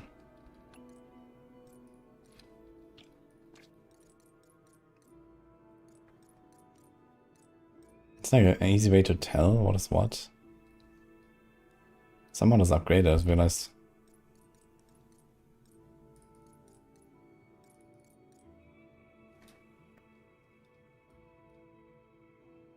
So this thing has percent life, but no flat life. Only 4 stats. Is that the same? This is 15 to 19% life. Also 15 to 19 and no flat. So I guess somehow I can roll 2 extra.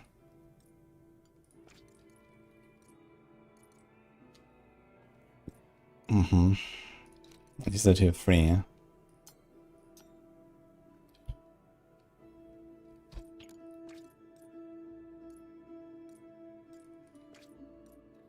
Physical res, 6 to 8. Is there any physical res?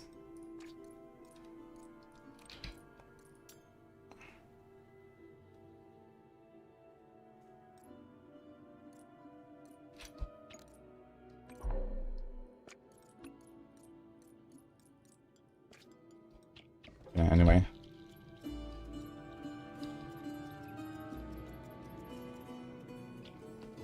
One more upgrade on something.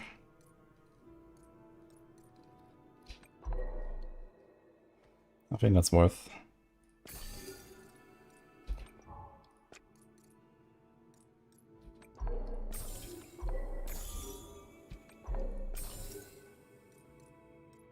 Okay.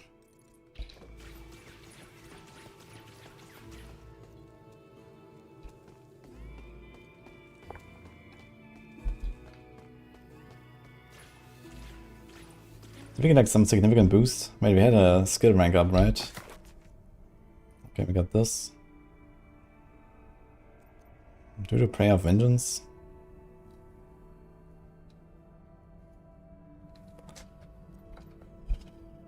Yeah, I think so. I think this is time.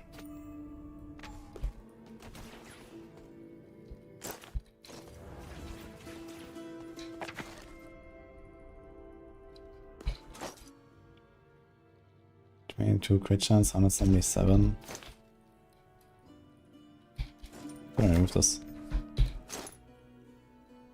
12 and half 55.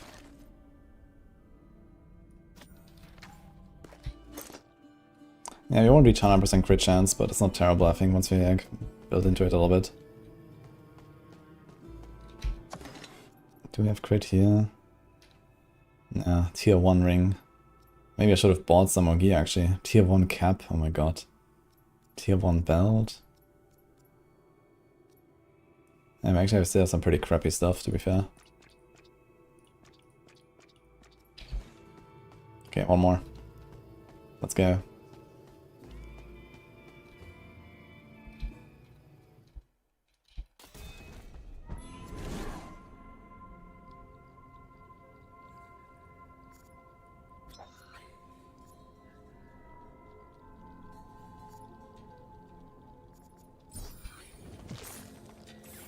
What's the global upgrade? 3% evasion for the third time.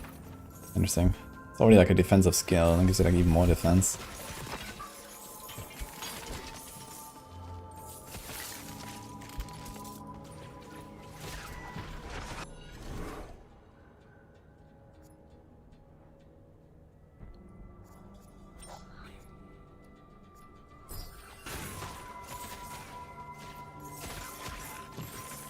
Yeah, we can take some of the like utility upgrades at the start. We have enough damage here to blast all the way to first boss, no problem. Till we really invest into some damage. So cooldown and the AoE on this thing already. It's nice.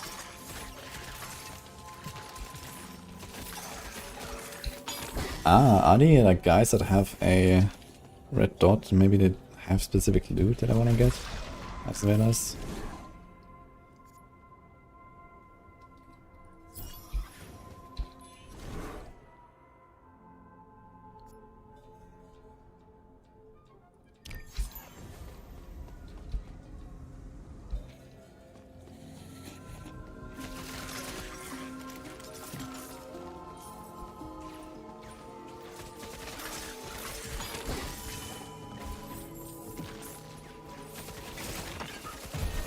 This guy dropped swords here, it's actually in late.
Recompensa para os defensores do caminho da luz.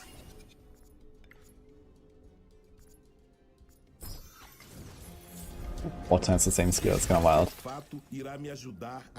I have 3 skills to choose from, and it's gave me 3 times the same.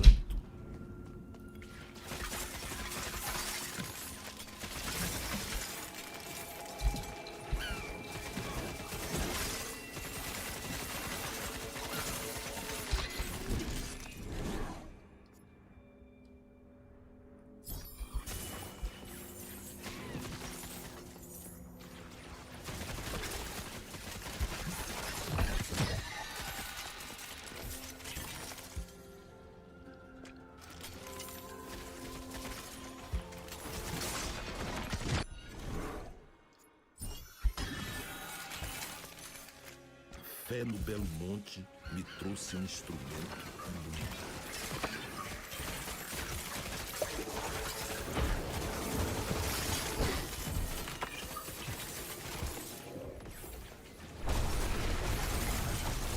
I think I understand now how I get my cooldowns back all the time. It's on my constellation. Totally forgot about that, but I think every time I get like an agility orb, I get cooldowns back or something. And if a skill like this we hit a lot, so this is very good.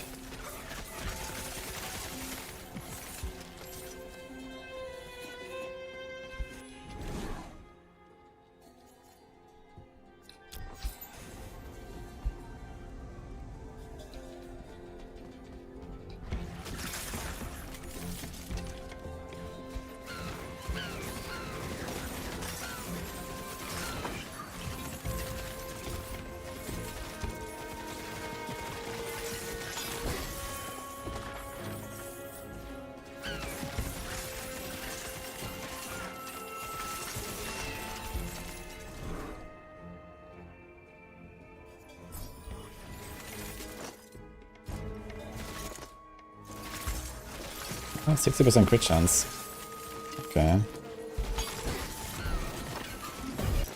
But my crit damage really does not go out much. I think I should go all in on the crit chance on my aura right now.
Except that's my last one for the day though, I think, because I'm gonna leave pretty early tomorrow.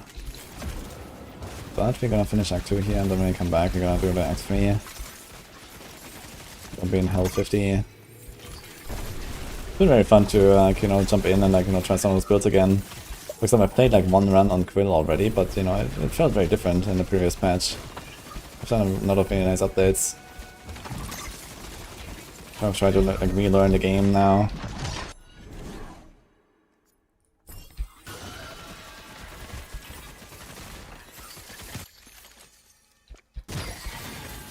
Oh, maybe the circuit damage is probably better at this point. Objeto de grande poder. Sinto que a sorte está do nosso lado.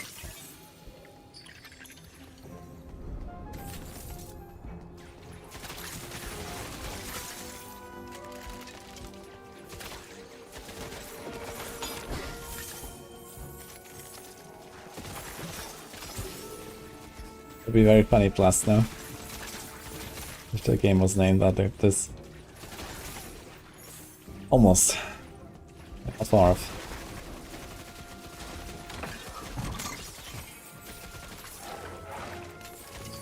Oh.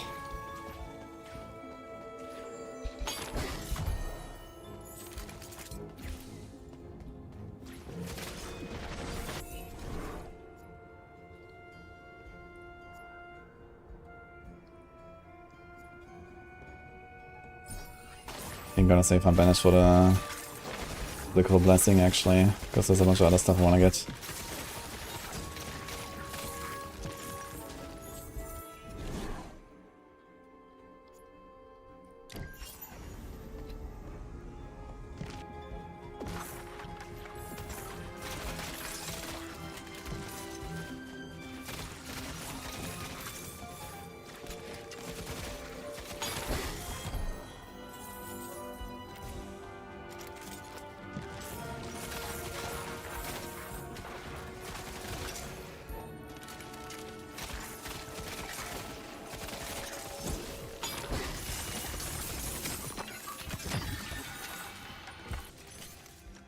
Este artefato irá me ajudar a acabar com os inimigos do Monte Santo.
Great. I went from nothing to nothing. Attack speed doesn't help me at all.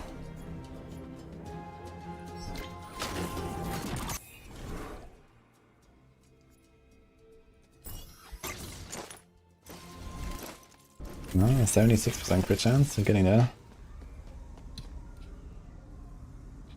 This game is Lightning Spear Sork. No. This is... I guess it has a bit of a behavior like that, but... it's mostly just like some random homing skill with a bit of pierce.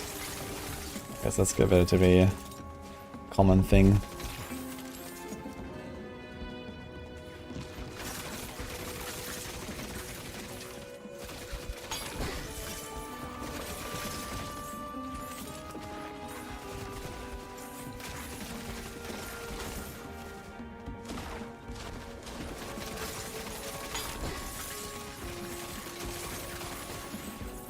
Okay, we're gonna cruise for this Act 2 now, I think. Maybe the last boss will be a bit tanky.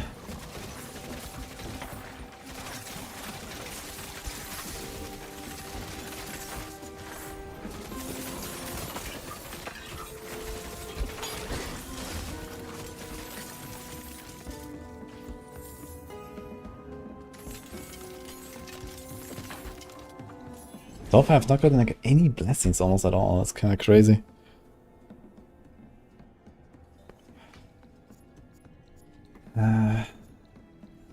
We can take this later, I think. We're gonna do the crit and go for the double proj. That's a bigger thing to work towards for now.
Or damage.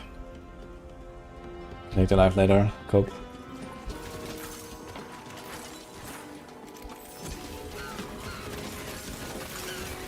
It's definitely a build where we can like neglect life a little bit, I think. To kill really fast. Especially if we go for a full clear act. And don't have to worry about like surviving the cursed shrines or something.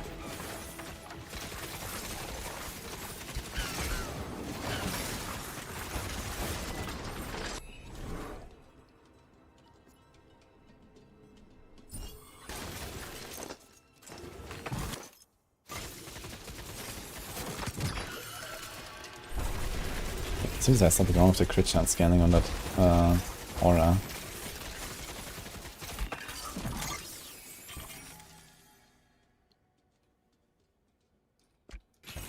Fé no belo monte me trouxe instrumento iluminado.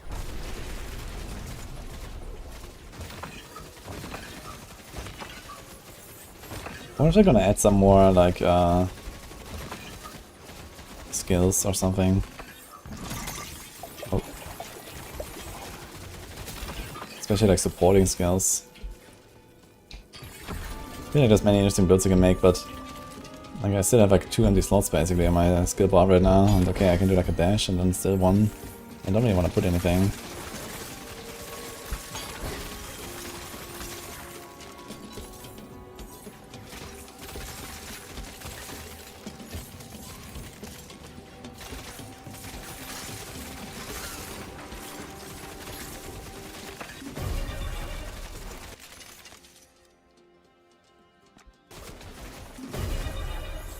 Holy. Loot. 2 times corrupted or Val or no balls.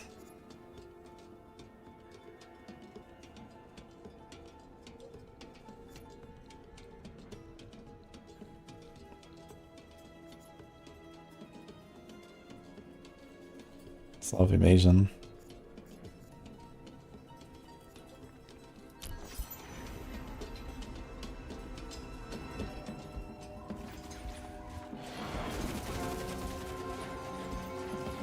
Oh, this guy's getting wrecked compared to last time, what the fuck. I did not expect that actually. Okay.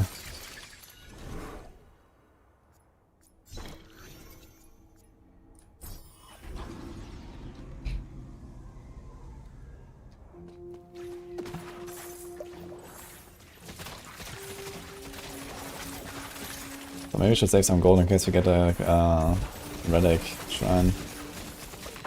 Need some life though, I might just get one tap somewhere here, that would be a bummer.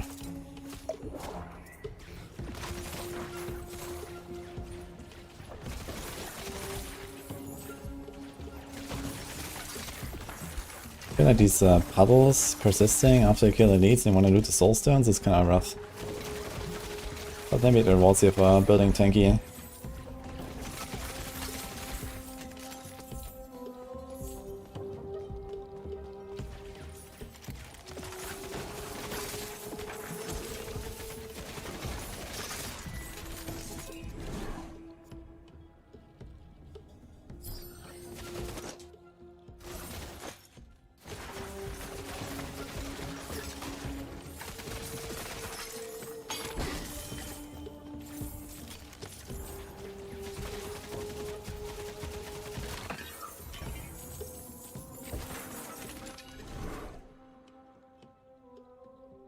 There. Here's skill projectile amount. Maybe I'll just take that. You only have one of those so far.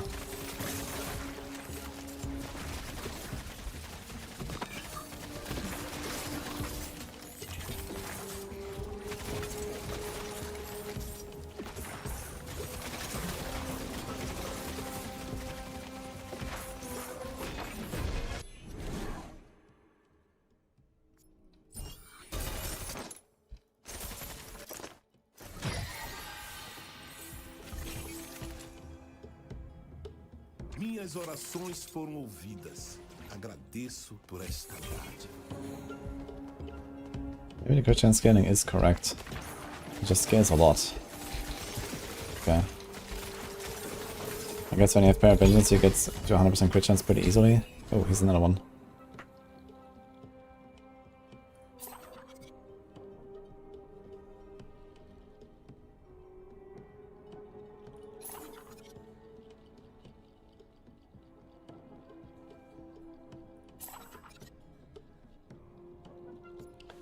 %, all resistances, but it's a grand relic.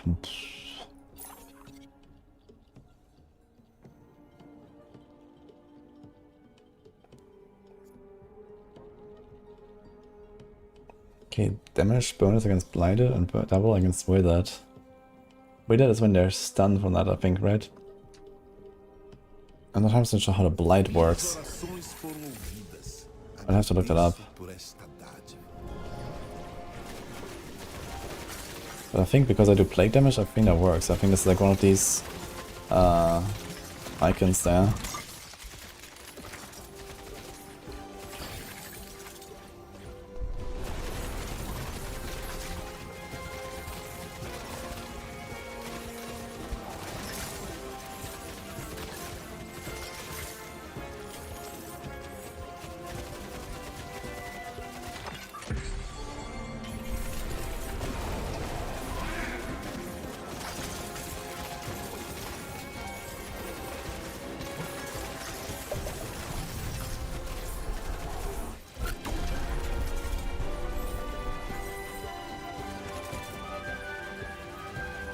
Crazy how we're melting now.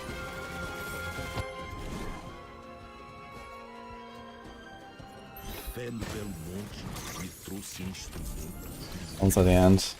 We're still missing the ×2 projectiles, right? Yeah. Still destroying so hard.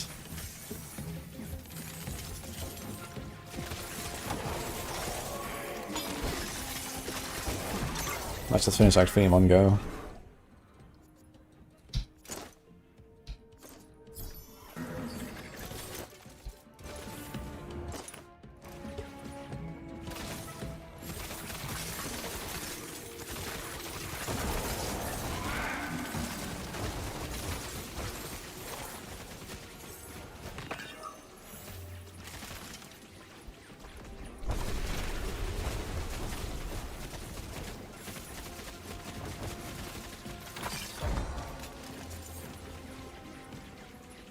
Recompensa para os defensores do caminho da luz.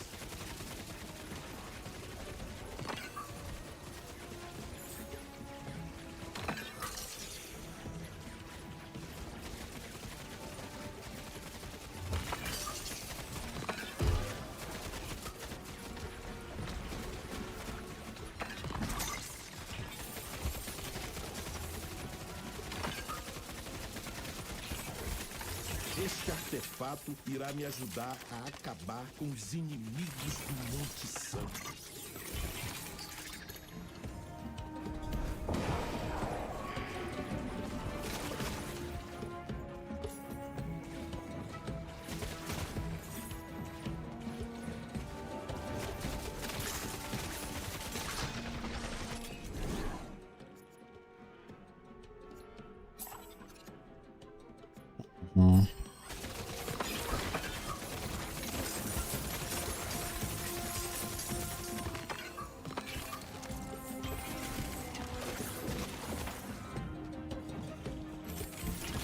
We got 14k gold shots here, that's actually an insane run.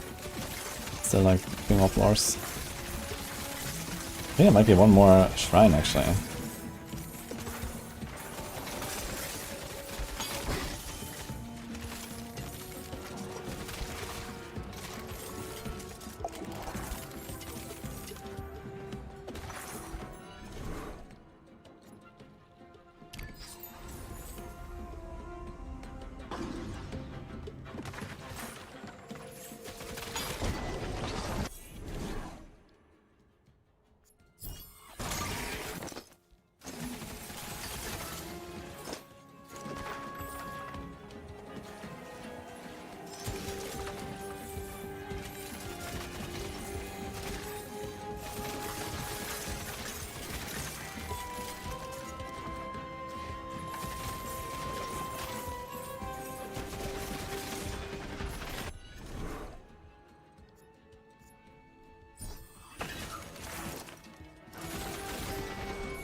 Up, 20k gold, last floor.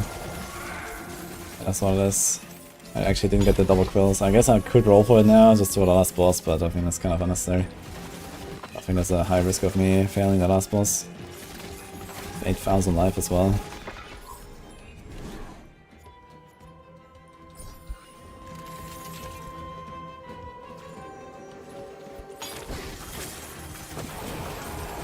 Okay, I'm gonna go after this, guys, so hope you enjoyed it. I was doing it. It looks pretty. So I'll be back on Monday, guys.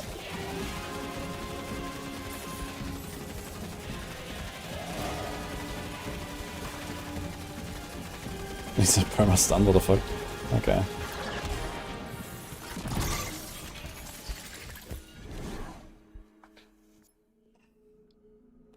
Let's see if we can get anything. I don't think there's any relics that I can actually care about. I feel like I've seen everything. Maybe silver bullets, actually. I'm gonna take that. I'll use 7. Yeah, I'm away for like 2 days. Back on Monday. Actually, let me like empty the inventory and stuff before I go. Else I'm gonna log in and I have no idea what I was doing. So let's do that.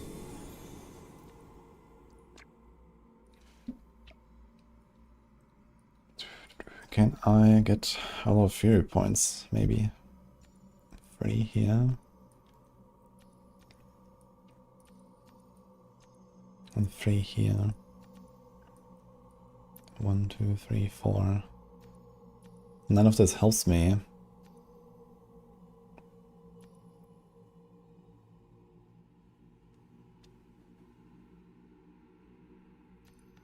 But it will give me one of these promises completed, right? 7 points. I'm gonna do that, I think. So we have this for the next run after Hell 25.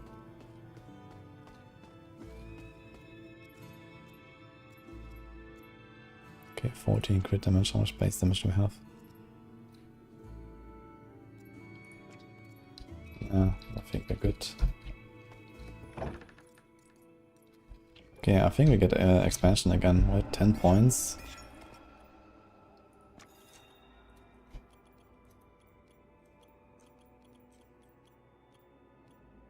There's crit chance, crit damage.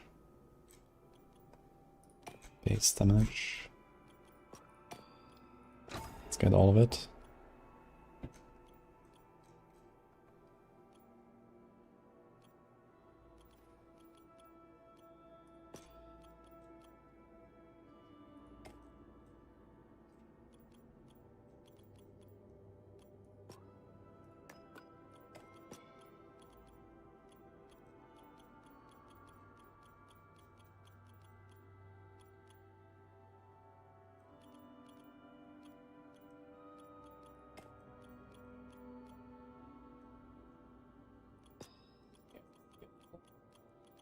I need like 1, 2, 3 more for this.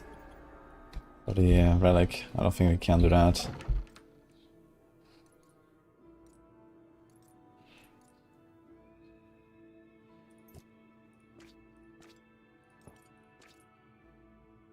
Skill, crit, mana, Physrest. This is not bad.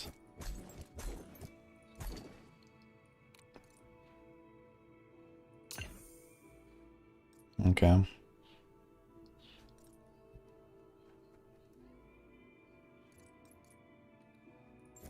And then you have this. So how does that work? Wait a minute. Hellclock.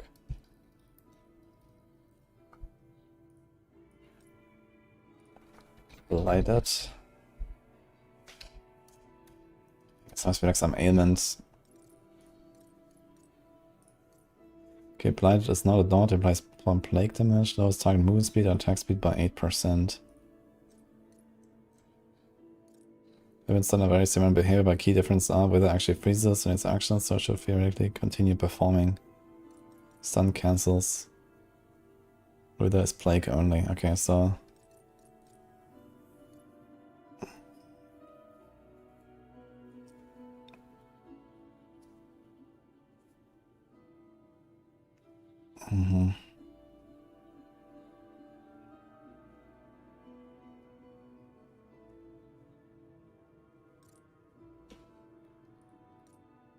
So that is actually insane.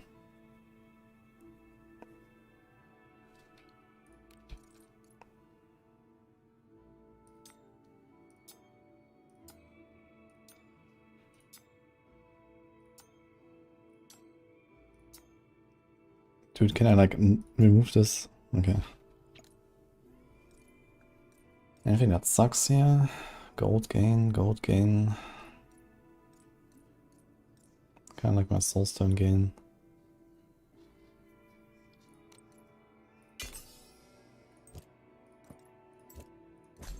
Okay, this is crazy. Let's do it.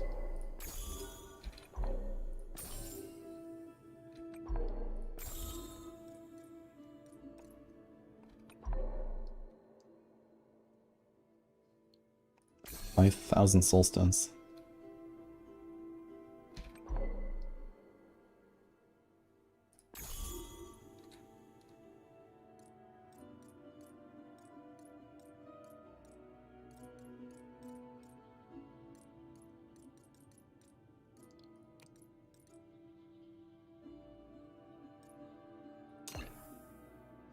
Wow. What the fuck? We're getting some upgrades. Oh my god.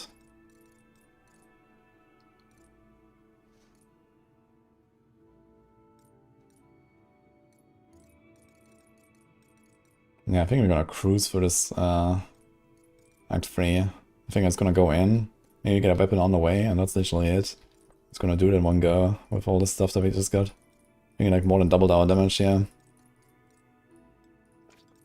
It's even more stuff, what the fuck. So what about this? Gain 5% of max conviction on kills. So how does conviction work again? Increase base value is 100% of our max on mana. Which is a lot. But I have to drop... I don't know. Wither build-up rate is not terrible. I don't want to drop all these here. But maybe don't care about soulstone stuff anymore. Maybe we can get rid of all the soulstone stuff. Gold.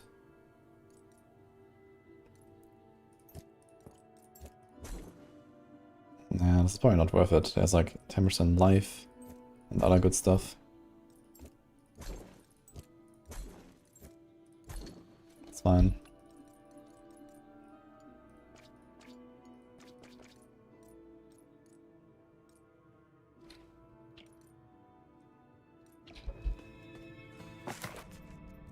This one. This one.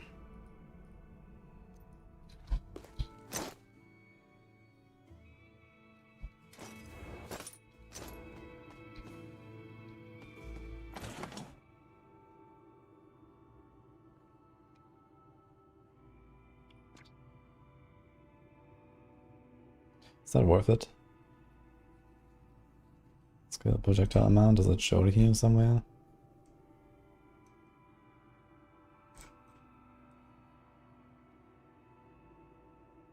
You have 200%.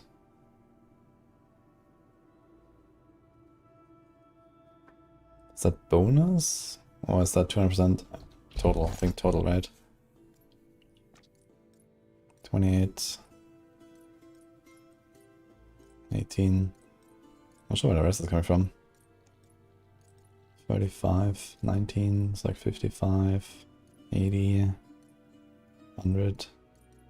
Okay.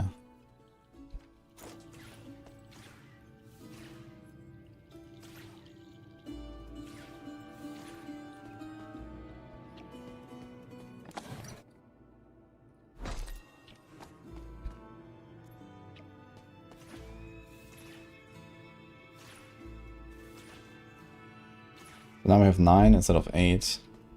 And base damage changed. We have 1300.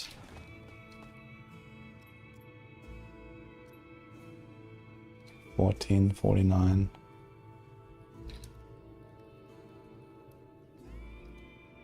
%, extra. It's 12.5% extra. And looks prettier with more projectiles. So I think we'll do that. How much do I get back for recycling this thing? 100. That's very little.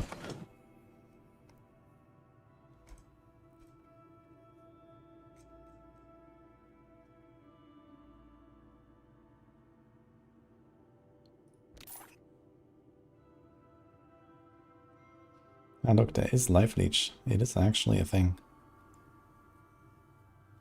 But it's not exactly a leech as like just healing you instantly.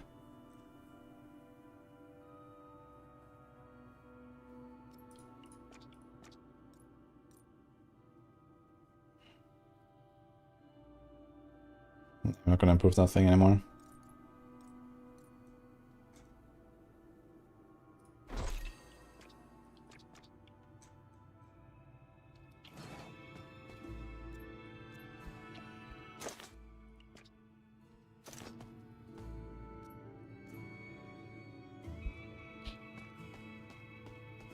Alright. I think now we go, guys. So we are set up for next time. But I'll be away this weekend. Enjoy your weekend, guys, without me.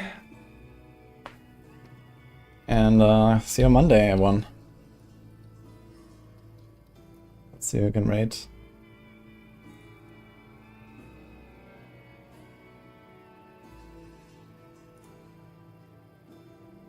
Beat Droppers Blasting. Cooking Barb builds. How about that? Gonna raid Beat, I guess.